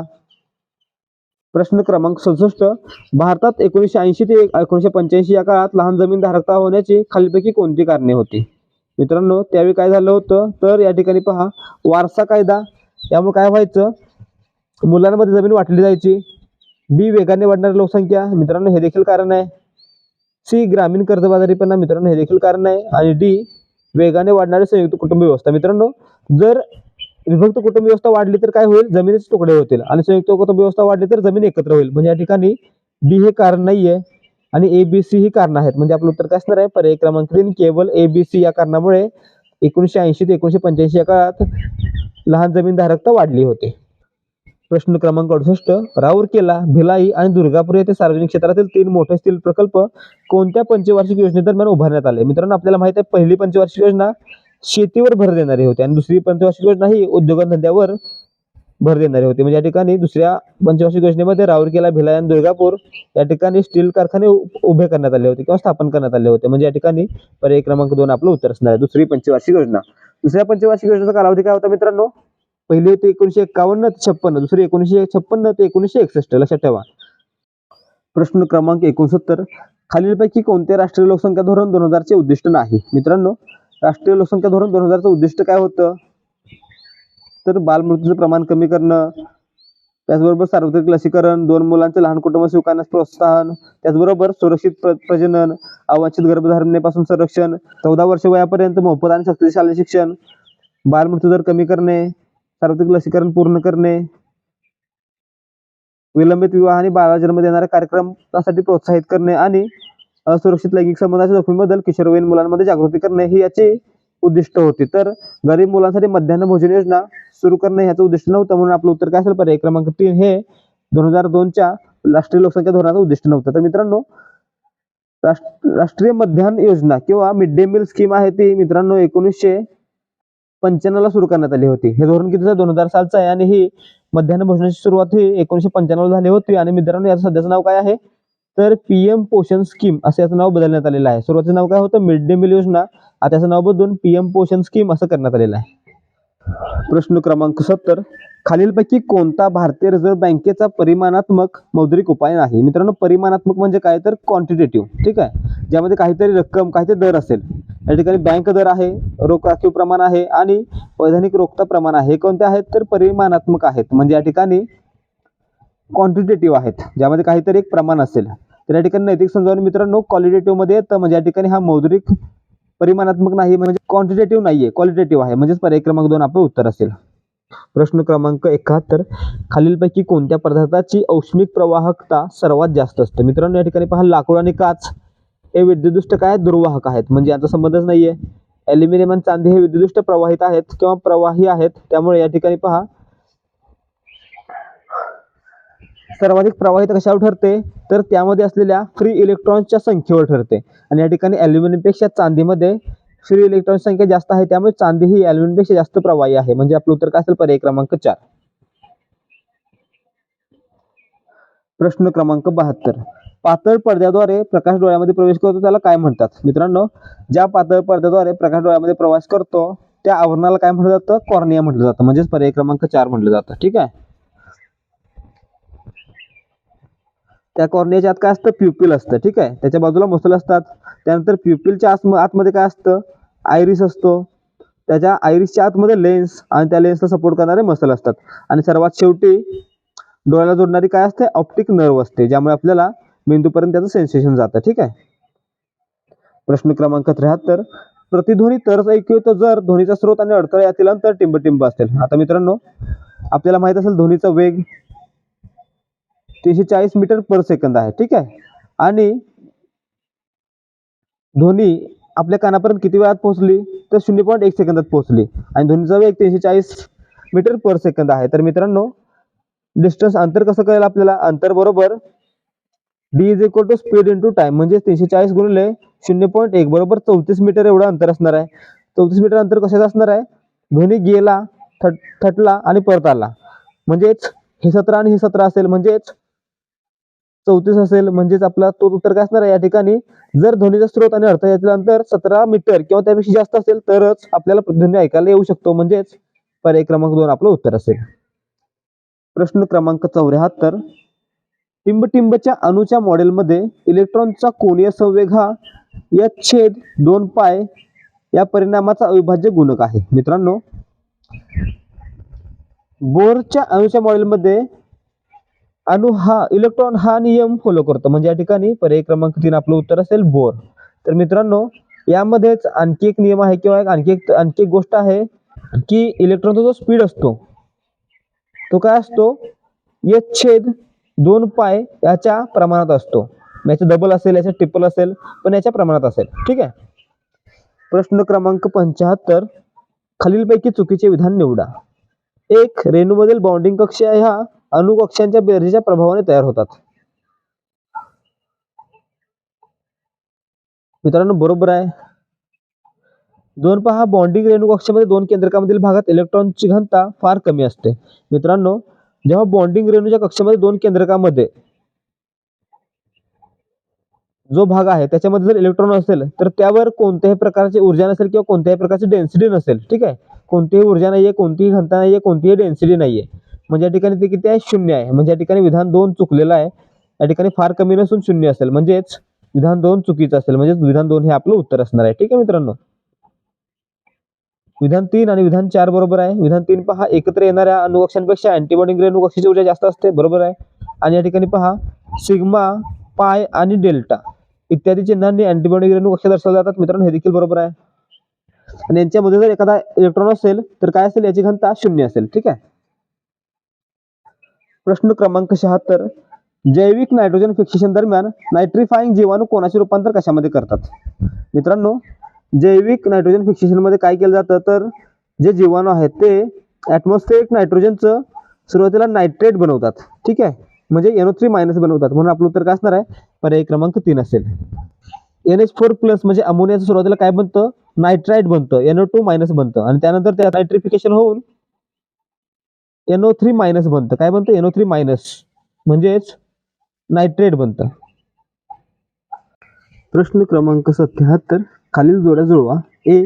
पायथन मोलुरस. मित्रांनो, पायथन मोलुरस काय आहे, अजगर आहे. तर हा काय असणार आहे, बेनिफिशियरी असणार आहे. म्हणून ए साठी असेल 4. या ठिकाणी अंधसाप देखील बेनिफिशियरी असतो, पण त्याचं नाव वेगळं आहे. त्याचं नाव आहे टायक्लोप्स ब्राह्मिनस. म्हणजेच डी साठी 2. नाजा मित्रांनो नाग असतो आपला, आपण ज्याला नाग बघतो त्या नागाचं शास्त्रीय नाव आहे नाजा. आणि याचं रक्त असतं ते न्यूरोटॉक्सिक असतं, म्हणजे न्यूरॉन्सवर परिणाम करतं. म्हणजे बी साठी असेल 3. आणि व्हायपर रसली म्हणजे काय मित्रांनो, तर घोणस.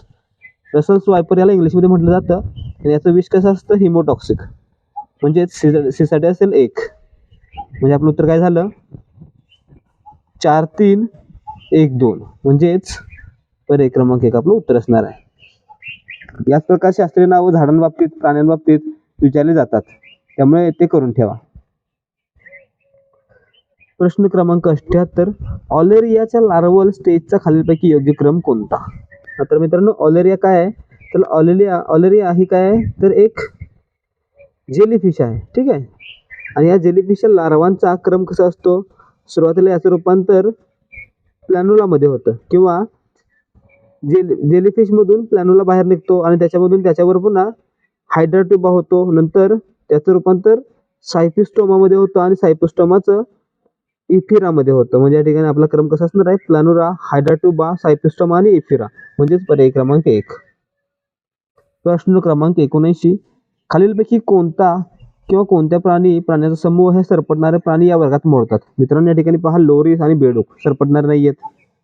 या ठिकाणी सॅलमेंडर सरपटणार नाहीये, आणि या ठिकाणी सॅलमेंडर सरपटणार नाही आणि बेडूक सरपटणार नाहीये. मग या ठिकाणी पहा, कासव सरपटतंय, घडियाल मगरीचा प्रकार आहे, केमन मगरीचा प्रकार आहे आणि टॉटियारा. मित्रांनो, हे 4ही जीव आहेत ते सरपटून चालतात किंवा सरपटतात, रेप्टाइल्स मध्ये मोडतात. म्हणजेच बी हे आपलं उत्तर असेल. म्हणजेच पर्याय क्रमांक 1 फक्त बी हे आपलं उत्तर असणार आहे. प्रश्न क्रमांक 80, खारपान पट्ट्यातील शेतीतील सिंचनामुळे पिकांच्या उत्पादनावर परिणाम होण्याची कारणे म्हणजे. आता मित्रांनो, खारपान पट्ट्यातील शेत जमिनीमुळे काय होणार आहे, तर जमिनीचा पोत निकृष्ट होणार आहे. ठीक आहे. आणि त्यामुळे जमिनीतील क्षारांच्या संचयामुळे जमिनीचा पोत निकृष्ट होत आहे. म्हणजे या ठिकाणी कारण विचारलेले आहेत, परिणाम विचारलेले नाहीत. पिकाची वाढ खुंटणे परिणाम आहे, पानांमध्ये पिवळेपणा येणे परिणाम आहे, परंतु या ठिकाणी कारणे विचारलेली आहेत. ठीक आहे. परिणाम होण्याची कारणे ती कोणती आहेत, जमिनीच्या पोताच्या निकृष्ट दर्जामुळे आणि जमिनीतील क्षारांच्या संचयामुळे पिकाच्या उत्पन्नावर परिणाम होतो. म्हणजेच ए आणि डी हे आपलं उत्तर असेल. म्हणजेच पर्याय क्रमांक 4 हे आपलं उत्तर असेल. परिणाम कोणते आहेत? पिकाची वाढ खुंटते, उत्पन्न कमी होते, पानांचा पिवळेपणा होतो किंवा पानांना पिवळेपणा येतो. ठीक आहे. प्रश्न क्रमांक 81, आंतरिक कीड म्हणजे काय? मित्रांनो, आंतरिक कीड म्हणजे काय? तर एखाद्या प्रदेशात वर्षानुवर्षे एकच रोग येत असेल किंवा एकच प्रकारची कीड येत असेल तर त्याला काय म्हटलं जाईल? आंतरिक कीड म्हटलं जाईल. म्हणजेच एपिडेमिक पेस्ट म्हटलं जाईल. म्हणजेच पर्याय क्रमांक 3 आपलं उत्तर असेल. प्रश्न क्रमांक 82, ज्या झाडांची बी उघडी असते ती झाडे कोणत्या गटात मोडतात? मित्रांनो, ज्या झाडांची बी उघडी असते त्या झाडांना काय म्हटलं जातं? जिम्नोस्पर्म म्हटलं जातं. ठीक आहे. म्हणजे त्या ठिकाणी पर्याय क्रमांक 2 आपलं उत्तर असेल. तर मित्रांनो, ज्या झाडांच्या बियाचं फलन किंवा फळाचं फलन हे ओव्हरीमध्ये होतं त्याला काय म्हटलं जातं? अँजिओस्पर्म म्हटलं जातं. ठीक आहे, एवढं लक्षात ठेवा. प्रश्न क्रमांक 83, खालीलपैकी कोणता विषाणू एका व्यक्तीकडून दुसऱ्या व्यक्तीकडे संक्रमित, सुई किंवा असुरक्षित लैंगिक संबंधामुळे पसरतो? मित्रांनो, असुरक्षित लैंगिक संबंधामुळे पसरणाऱ्या लोकांना काय म्हटलं जातं? एसटीडी, सेक्शुअली ट्रान्समिटेड डिसीज म्हटलं जातं. आणि त्यामध्ये हेपॅटायटिस बी म्हणजेच पांढरी कावीळ हा एक रोग आहे जो असुरक्षित लैंगिक संबंध किंवा संक्रमित सुई याद्वारे पसरू शकतो. म्हणजेच पर्याय क्रमांक 4 हेपॅटायटिस बी हे आपलं उत्तर असेल.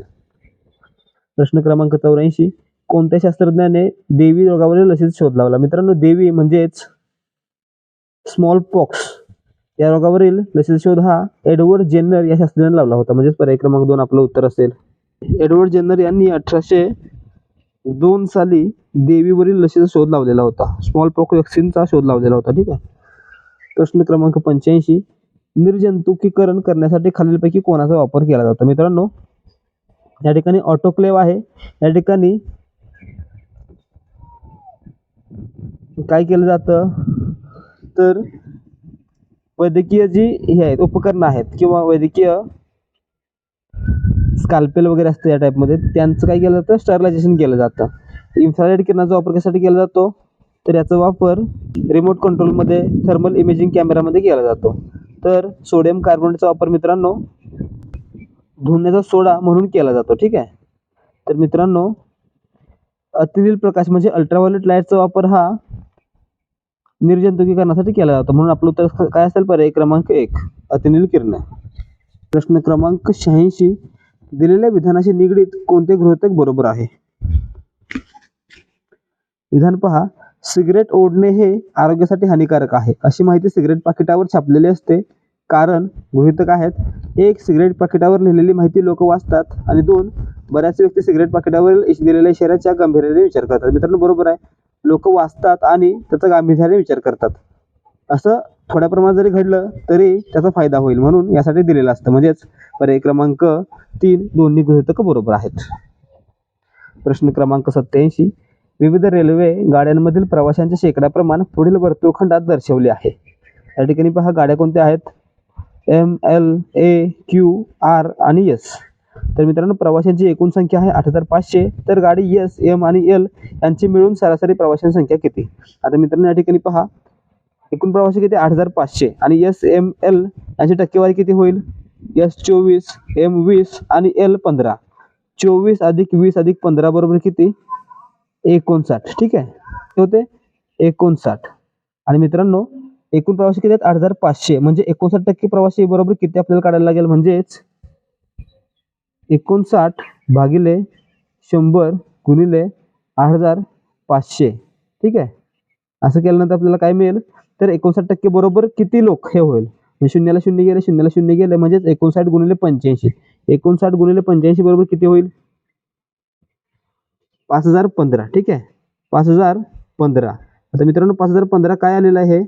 तर गाडी M, गाडी S आणि गाडी L मधील एकूण प्रवासी झालेले आहेत. आता मित्रांनो, यांची सरासरी काढायची आहे म्हणजे याला 3 ने भागलं पाहिजे. 5,015 भागिले 3 केल्यानंतर काय होईल? 5,015 भागिले 3 बरोबर 1,671.66 येते. म्हणजेच 1,672 आपण म्हणू शकतो. म्हणजेच पर्याय क्रमांक 3 आपलं उत्तर असणार आहे. प्रश्न क्रमांक 88, आंब्याचे झाड पेरू व लिंबूच्या झाडाच्या मध्ये आहे. पपईचे झाड लिंबूच्या झाडाजवळ आहे व आंब्याच्या व पेरूच्या झाडाजवळ नाही. पपईच्या उजवीकडे नारळाचे झाड आहे पण पेरूच्या झाडाच्या डावीकडे कोणतेच झाड नाही.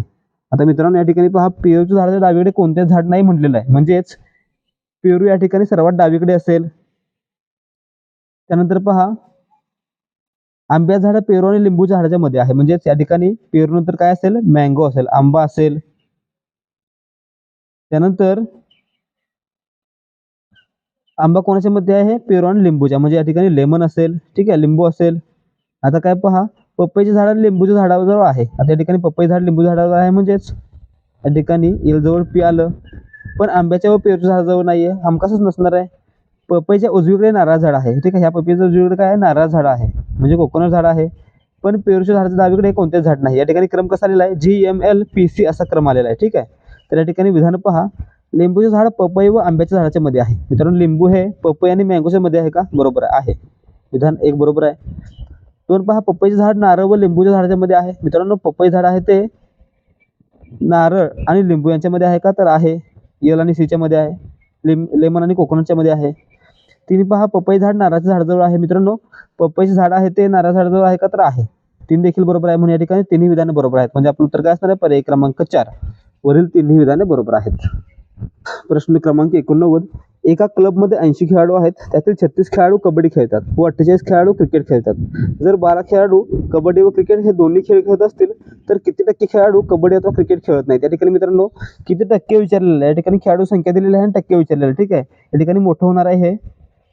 सुरुवातीला पहा, किती खेळाडू कबड्डी अथवा क्रिकेट खेळत नाहीत, हा आकडा आपण काय म्हणूया, एक्स मानूया. एक्स बरोबर एकूण खेळाडू किती, 80 वजा कंसामध्ये पहा फक्त कबड्डी खेळणारे खेळाडू 36 अधिक फक्त क्रिकेट खेळणारे खेळाडू 48 वजा दोन्ही खेळ खेळणारे खेळाडू, म्हणजे या ठिकाणी पहा 36 अधिक 48 बरोबर किती, 80 वजा 36 अधिक 48 बरोबर किती, 84. 84 वजा 12 बरोबर 72, म्हणजेच 72. 80 वजा 72 बरोबर 8. एकूण 8 खेळाडू काय करतात, तर दोन्ही खेळ खेळत नाहीत. आणि मित्रांनो, हे 8 आहे ते 80च्या म्हणजे एकूण खेळाडूंच्या किती टक्के आहे ते आपल्याला इथे विचारलेलं आहे, म्हणजेच टक्केवारी विचारलेलं आहे. म्हणजेच 8/80 गुणिले 100. 0 0 गेला, 0 0 गेला, 8 एके 8, 8 एके 8, राहिले किती 10, म्हणजेच 10% खेळाडू क्रिकेट अथवा कबड्डी दोन्ही खेळ खेळत नाहीत, म्हणजेच पर्याय क्रमांक 3 आपलं उत्तर असणार आहे.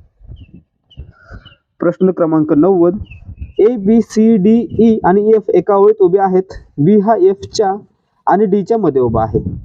E हा A च्या आणि C च्या मध्ये उभा आहे. A हा F किंवा D च्या लगेच पुढे नाही.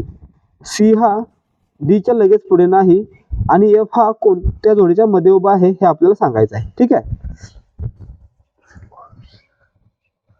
मग या ठिकाणी पहा, B हा F आणि D च्या मध्ये आहे, ठीक आहे. B हा F आणि D च्या मध्ये आहे. E हा A आणि C च्या मध्ये आहे. E हा A आणि C च्या मध्ये आहे. A हा F किंवा D च्या लगेच पुढे नाहीये, ठीक आहे. A हा F किंवा D च्या लगेच पुढे नाहीये, म्हणजे या ठिकाणी C असणार आहे आणि या ठिकाणी A असणार आहे. रचना आपण अशीच करून घ्यायची आहे परीक्षेला देखील. C हा D च्या लगेच पुढे नाहीये, म्हणजे या ठिकाणी D या ठिकाणी नसणार आहे, या ठिकाणी F असणार आहे आणि या ठिकाणी D असणार आहे. क्रम कसा आला तर पहा, या ठिकाणी DVFCEA, ठीक आहे, असा क्रम आलेला आहे. मग आता या ठिकाणी विचारलेलं काय आहे, F हा कोणत्या जोडीच्या मध्ये आहे. F कोणत्या जोडीच्या मध्ये आहे, B आणि C च्या मध्ये आहे, म्हणजेच पर्याय क्रमांक 4 आपलं उत्तर असणार आहे, ठीक आहे. दिसते या ठिकाणी. प्रश्न क्रमांक 91, जर इंग्रजी अक्षरे A ते M मधील अक्षरे अनुक्रमे 1 ते 13 पर्यंतची संख्या दर्शवत असतील आणि N 0 दर्शवत असेल, म्हणजे या ठिकाणी पहा A to M, म्हणजे 1 ते 13 अंक झाले. या ठिकाणी N आला 0, नंतर O ते Z काय आहे, मायनस मध्ये संख्या आहेत 1 ते 12, ठीक आहे. तर सक्सेस दर्शवणाऱ्या पूर्णांकांची बेरीज किती. तर मित्रांनो, सक्सेस साठी काय येणार आहे, मग या ठिकाणी लिहून घ्यायचं बरं का. हे नंतर A खाली 1, B खाली 2, त्याप्रमाणे O खाली 13, N खाली 0, नंतर O खाली -1, P खाली -2, Q खाली -3, या प्रकारे Z खाली -12 असेल. तर मित्रांनो, या ठिकाणी 5 सक्सेस साठी काय येणार आहे, S खाली काय आहे तर -5, ठीक आहे.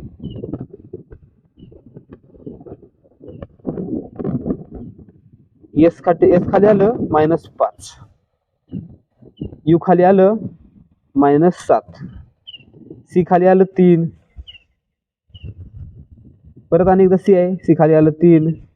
नंतर ई खाली 5. एस खाली काय आहे, 2 वेळा एस आहे, -5 -5. या सर्वांची बेरीज करायची म्हणजे काय करायचं, वजा चिन्ह त्यांची बेरीज करूया आधी आपण. 7 आणि 5 12, 12 आणि 5 17, 17 आणि 5 22. ठीक आहे. वजाची बेरीज किती झाली, 22 झाली. ठीक आहे. आणि अधिक अधिकची बेरीज किती होते, 22 -22. 3 + 3 6 + 5 किती, 11. ठीक आहे मित्रांनो, म्हणजे 22 + 11 -22 + 11 म्हणजे काय मिळणार आपल्याला, यांची काय करायची, वजाबाकी करायची आणि मोठ्या संख्येत चिन्ह द्यायचं. म्हणजेच वजाबाकी किती आली, 22 - 11 बरोबर 11 आली. आणि मोठी संख्या कोणती आहे, 22 आहे म्हणून 22 चिन्ह वजा, म्हणजेच -11. म्हणजेच पर्याय क्रमांक 1 आपलं उत्तर असणार आहे. या प्रकारे लिहून काढायला लागेल. प्रश्न क्रमांक 92. एका शाळेच्या इयत्ता 9वीच्या विद्यार्थ्यांच्या ABCD या 4 तुकडे आहेत. खाली दिलेल्या तक्त्यात सहामाही आणि वार्षिक परीक्षा निकाल दर्शवलेला आहे.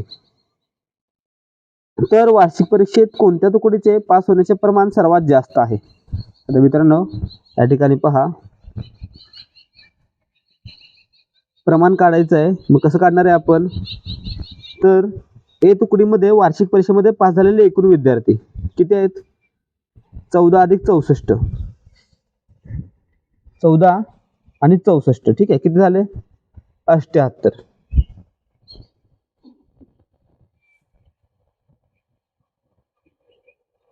आणि ए तुकडीमध्ये असणारे एकूण विद्यार्थी किती आहेत, ए तुकडीमध्ये असणारे एकूण विद्यार्थी आपण या ठिकाणी मोजायचे आहेत.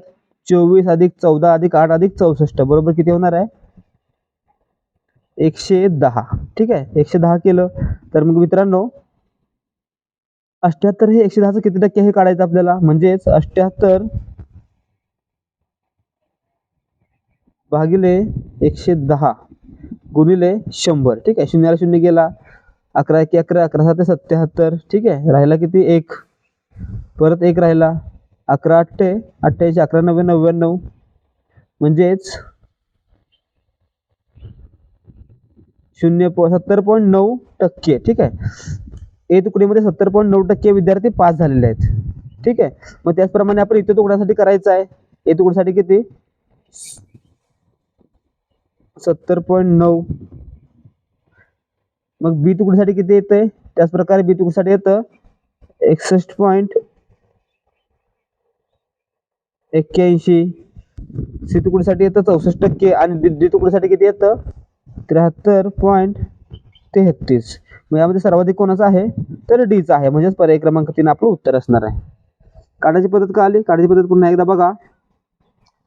वार्षिक परीक्षा कुठं कुठं दिलेली यामध्ये, या ठिकाणी वार्षिक परीक्षेत उत्तीर्ण होणारे विद्यार्थी या ठिकाणी आहेत आणि दोन्ही परीक्षेत उत्तीर्ण होणारे विद्यार्थी यांची बेरीज करायची. किती होते, ए तुकडीसाठी 14 + 64, बी तुकडीसाठी 13 + 55, सी तुकडीसाठी 18 + 46 आणि डी तुकडीसाठी 18 + 70. आणि नंतर काय करायचं, त्याला एकूण संख्येनं भागायचं, एकूण बेरजेनं भागायचं आणि गुणिले 100 करायचं, म्हणजे टक्केवारी निघते. आणि हे टक्केवारी सर्वाधिक कोणाची आहे ते पाहायचं झालं. प्रश्न क्रमांक 93. खालील आकृतीमध्ये प्रश्नचिन्हाच्या जागी कोणती संख्या येईल. मित्रांनो या ठिकाणी फार काही वेळ घेत नाही, डायरेक्ट लॉजिक सांगून मोकळा होतो. या ठिकाणी लॉजिक पहा, 12, 18, 55 आलेला आहे. कसा आलेला आहे पहा, 12 + 18. ठीक आहे. गुणिले 2 + 5 किती होतं, 12 18 30, 30 2 60 आणि 60 - 5 55 आलं ना. त्याचप्रमाणे 22 साठी पहा, 22 + 20, 22 + 20 किती, 42, 42 गुणिले 2, 42 गुणिले 2 बरोबर 84, 84 - 5 किती, 79. ठीक आहे. आलं. याप्रमाणे आपण आता या ठिकाणी करायचं 40 आणि 18 साठी. 40 + 18 किती, 40 + 18 बरोबर 58, 58 गुणिले 2 किती, 58 गुणिले 2 106, सॉरी 116 आणि 116 - 5 किती, 116 - 5 बरोबर 111. म्हणजेच पर्याय क्रमांक 2 आपलं उत्तर असणार आहे. प्रश्न क्रमांक 94. एका सांकेतिक लिपीत रेड बरोबर 9 आणि ब्ल्यू बरोबर 10 तर व्हाईट बरोबर किती. आता मित्रांनो या ठिकाणी पहा, या ठिकाणी अक्षरमाला आपली, अक्षरमालिकेमध्ये प्रत्येक अक्षराला आपण एक क्रम देतो 1 ते 26. मग या ठिकाणी ए साठी 1 आणि झेड साठी काय असेल, 26 असेल. मग त्याप्रमाणे रेडमध्ये पहा, आर 18 आहे, ई 5 आहे आणि डी 4 आहे. ठीक आहे. 18 अधिक 5 अधिक 4 बरोबर किती? 18 अधिक 5 अधिक 4 बरोबर 27. ठीक आहे. 27 भागिले 3. आता भागिले 3 का केलं? कारण या ठिकाणी रेडमध्ये 3 अक्षर आहेत. म्हणजेच 27 भागिले 3 किती? 9 आलं. ब्ल्यूमध्ये 4 अक्षर आहेत आणि ब्ल्यूच्या अक्षरांची बेरीज किती आहे? 40 आहे. 40 भागिले 4 बरोबर 10 आलं. म्हणजे ब्ल्यूसाठी 10 आहे. आता व्हाईटसाठी करून पाहूया. व्हाईटमध्ये डब्ल्यूचा क्रमांक किती आहे? डब्ल्यूचा क्रमांक आहे 23. एचचा 8, आयचा 9, टीचा 20 आणि ईचा 5. बेरीज किती झाली? 23 अधिक 8 अधिक 9 अधिक 20 अधिक 5 बरोबर 65. ठीक आहे. 65 भागिले काय केलं आपण? या ठिकाणी असलेल्या अक्षरांची संख्या. व्हाईटमध्ये किती अक्षर आहेत? 5. 65 भागिले 5 बरोबर किती? 13. 13 पंचे 65. म्हणजेच पर्याय क्रमांक 1 13 हे आपलं उत्तर असणार आहे.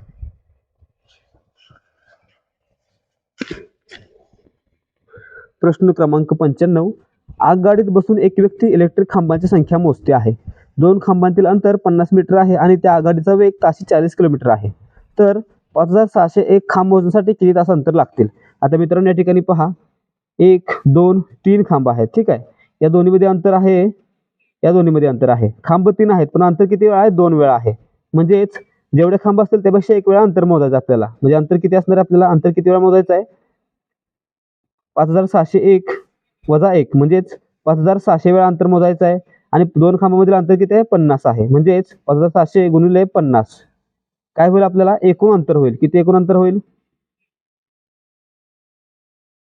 एकूण अंतर होतंय 2,80,000 मीटर. ठीक आहे. 2,80,000 मीटर असेल तर मित्रांनो याचं किलोमीटर किती होईल? 2,80,000 भागिले 1000 केल्यानंतर 3 शून्य जातील म्हणजे 280 किलोमीटर. आता मित्रांनो आपल्याला अंतर मिळालेलं आहे. मग आपल्याला आता माहिती आहे दुसरा फॉर्म्युला. काय फॉर्म्युला आहे? काय काढायचं या ठिकाणी? वेळ काढायचा आहे, टाइम काढायचा आहे. टाइम इज इक्वल टू काय? Distance upon speed. किती? Distance upon speed d/s. ठीक आहे. मग या ठिकाणी पहा लागणारा वेळ टाइम बरोबर डिस्टन्स किती? 280 किलोमीटर डिवायडेड बाय स्पीड किती आहे? 40 किलोमीटर प्रति तास. म्हणजेच 4 × 4 7 × 28 म्हणजेच 7 तास त्या व्यक्तीला लागणार आहेत. म्हणजेच पर्याय क्रमांक 1 आपलं उत्तर असणार आहे. प्रश्न क्रमांक 96. अनुक्रमे 1 ते 97 मधील नैसर्गिक संख्यांची सरासरी काढा. मित्रांनो आता या ठिकाणी पहा नैसर्गिक संख्या म्हणजे काय? 1 पासून सुरू होणाऱ्या सर्व संख्यांना काय म्हटलं जाईल? नैसर्गिक संख्या म्हटलं जाईल. आणि 0 तर त्याच्यामध्ये धरला तर पूर्ण संख्या म्हटलं जाईल. मग या ठिकाणी काय म्हणायचं आपल्याला? नैसर्गिक संख्या काढायच्या आहेत. 1 ते 97 मध्ये किती असतील? एकूण 97 संख्या आहेत. आणि त्यासाठी एक फॉर्म्युला वापरायचा आपण. Sum of n summation of n बरोबर n into n + 1 divided by 2. त्यामुळे आपल्याला काय मिळेल? या संख्यांची बेरीज मिळेल. नंतर आपल्याला काय करायचं? सरासरी काढायची. म्हणजे या संख्यांच्या बेरजेला 97 ने भागायला लागेल. म्हणजे आपण या ठिकाणी पहिल्यांदा सरासरी काढून बघूया. म्हणजे या ठिकाणी आपण पहिल्यांदा बेरीज काढून बघूया. बेरीज किती येणार आहे? Summation of 97 is equal to 97 गुणिले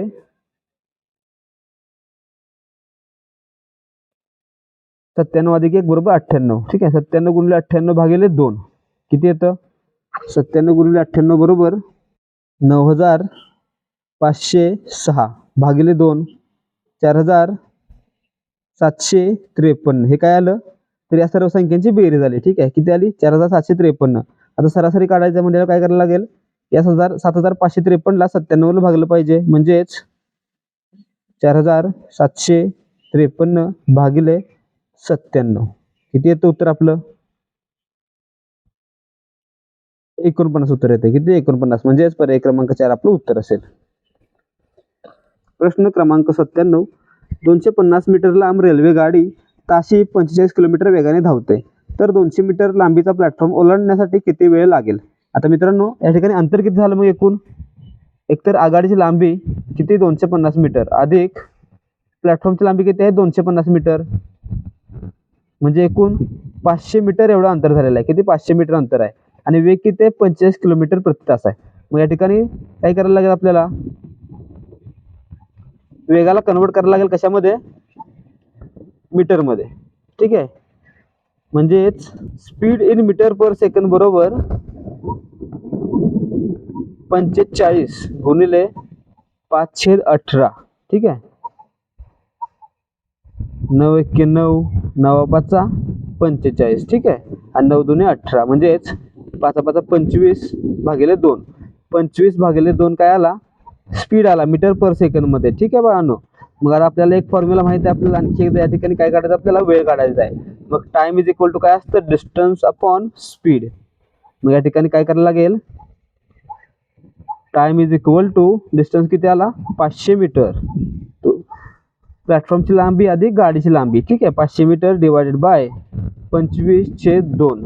आता छेदातलं 2 आहे ते वर येणार आहे ना, मग 500 गुणिले 2/25. 25 × 25 25 2 = 50, म्हणजे 20 × 2 बरोबर 40. ठीक आहे, किती राहिलं, 20 × 2 बरोबर 40, म्हणजे 40 सेकंद वेळ त्या गाडीला लागेल. म्हणजे पर्याय क्रमांक 2 आपलं उत्तर असणार आहे. प्रश्न क्रमांक 98. रवीने सुधीरला एक वस्तू 6% नफ्याने विकली. सुधीरने ती वस्तू 5% तोट्याने गोपालला विकली. जर गोपाळची खरेदीची किंमत 2014 रुपये असेल तर रवीची खरेदी किंमत किती. आता या ठिकाणी एक फॉर्म्युला वापरूया आपण. रवीची खरेदी किंमत बरोबर आपण काय म्हणूया, आर मानूया. ठीक आहे, आर गुणिले रवीची खरेदी किंमत किती होती, 100% होती ना, 100%. त्याला फायदा किती झाला, 6%, म्हणजे अधिक 60% त्याला फायदा झालेला आहे, भागिले 100. ठीक आहे, आता नंतर गुणिले या ठिकाणी काय झालं, सुधीरने ती वस्तू खरेदी केली, नंतर सुधीरला विकताना 5% तोटा झाला, म्हणजेच सुधीरची खरेदी किंमत 100 वजा 5% भागिले 100. ठीक आहे,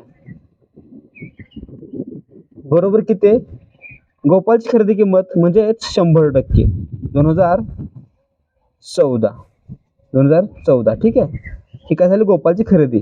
मग या फॉर्म्युलामध्ये आपल्याला काय करायचं आहे, रवीची खरेदी किंमत बरोबर आर बरोबर, फॉर्म्युला कसा बदलला आपण, 2014, आर इकडे गेलेला आहे, 2014 इकडे आलेला आहे, आणि हे जे इकडे दिसतंय हे ते उलट होणार आहे, म्हणजे 100 2 वेळा वर जाईल, 100 गुणिले 100, आणि जे वर होतं ते खाली येणार आहे, म्हणजेच 100 अधिक 6 106 गुणिले 100 वजा 5 95, असा फॉर्म्युला आला. मग आता हे सोडवल्यानंतर आपल्याला काय मिळतंय,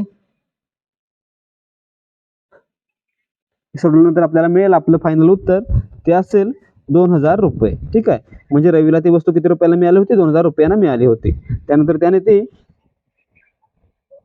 6% नफ्याने म्हणजे 2120 रुपयांना सुधीरला विकली. सुधीरनंतर ती 5% तोट्याने 2014 रुपयांना गोपाळला विकली. ठीक आहे, या प्रकारे क्रम लागला, म्हणजेच पर्याय क्रमांक 1 2000 रुपये आपलं उत्तर असेल. प्रश्न क्रमांक 99. एक माणूस मुंबईहून पुण्याला 4 किलोमीटर प्रति तास वेगाने जातो आणि 6 किलोमीटर प्रति तास वेगाने परत येतो, तर त्याचा एकूण प्रवासाचा सरासरी वेग किती. आता मित्रांनो, यासाठी एक फॉर्म्युला लक्षात ठेवा, सरासरी वेग बरोबर एकूण अंतर भागिले एकूण कालावधी. ठीक आहे, या ठिकाणी एकूण अंतर किती आहे, अंतर समान आहे, मग या ठिकाणी नवीन फॉर्म्युला वापरायला लागेल आपल्याला. फॉर्म्युला बरोबर काय असेल, सरासरी वेग बरोबर 2xy भागिले x अधिक y. ठीक आहे, किलोमीटर प्रति तास, यामध्ये आपल्याला काय मिळेल, आपला सरासरी वेग मिळेल. म्हणजे त्या ठिकाणी पहा, x काय आहे, पहिला वेग आहे, किती आहे, 4 किलोमीटर, 2 गुणिले 4 गुणिले दुसरा वेग म्हणजे y 6 किलोमीटर भागिले 4 अधिक 6, म्हणजेच 4 2 8 8 6 48 भागिले 10, म्हणजेच सरासरी वेग किती आला, 48 भागिले 10 बरोबर 4.8, म्हणजेच पर्याय क्रमांक 1 4.8 किलोमीटर प्रति तास हे आपलं उत्तर असेल. प्रश्न क्रमांक 100. ए आणि बी एक काम एकत्रितपणे 15 दिवसात पूर्ण करतात. बी एकटा तेच काम 20 दिवसात पूर्ण करतो, तर ए एकटा तेच काम किती दिवसात पूर्ण करेल. आता मित्रांनो, या ठिकाणी सांगा मला, ए आणि बी एकत्रितपणे काम किती दिवसात पूर्ण करतात, 15 दिवसात करतात, आणि बी 20 दिवसात करतो. मग या ठिकाणी 15 आणि 20 चा लसावी किती येणार आहे, 60 येणार आहे. ठीक आहे, 60 काय झालं, एकूण काम झालं समजा. ठीक आहे, मग आता या दोघांचं एका दिवसात किती काम पूर्ण होतं, एका दिवसात किती काम पूर्ण होतं, 60 भागिले 15 बरोबर 4 काम एका दिवसात पूर्ण होतं. ठीक आहे, मग आता मित्रांनो बी काय करतोय, 20 दिवसात ते काम पूर्ण करतोय, म्हणजेच 60 ला 20 ने भागलं तर बी एका दिवसात किती काम करतोय, तर 3 काम पूर्ण करतोय. 60 भागिले 20 बरोबर 3 असतं. म्हणजेच बी एका दिवसात 3 काम करतोय. तर या 4 पैकी 3 काम बी ने केलं, म्हणजे ए किती काम करणार आहे, 1 काम करणार आहे. 4 + 3 बरोबर 1.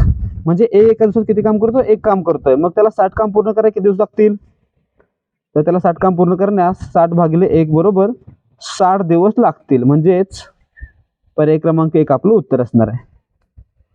विद्यार्थी मित्रांनो आजसाठी फक्त एवढंच. आज आपण काय पाहिलं, 2022च्या गट ब पूर्व परीक्षेची प्रश्नपत्रिका पाहिली, ज्याचं आपण संपूर्ण स्पष्टीकरणासह विश्लेषण पाहिलं. तर मित्रांनो यातले भरपूर प्रश्न रिपीट होतील, त्यामुळे जर तुम्ही हा व्हिडिओ पूर्ण पाहिला असेल आणि तुम्हाला आवडला असेल तर व्हिडिओला एक लाईक करा. त्याचबरोबर या परीक्षांसाठी तयारी करणाऱ्या आपल्या मित्रांसोबत देखील शेअर करा. त्याचबरोबर जर यासारखे PYQ आणि सराव प्रश्नपत्रिका पाहून तुम्हाला येणाऱ्या परीक्षेची तयारी करायची असेल तर तुम्ही देहाधिकारी स्पर्धा परीक्षा मंच या आपल्या हक्काच्या YouTube चॅनलला सबस्क्राईब करा. त्याचबरोबर चॅनलवर जी माहिती पुरवली जाते आणि जे व्हिडिओ दिले जातात ते तुमच्यापर्यंत वेळेवर पोहोचावेत यासाठी बेल आयकॉनवर क्लिक करा आणि ऑलवर सेट करा. भेटूया या सिरीजच्या पुढच्या भागामध्ये. जय हिंद, जय महाराष्ट्र.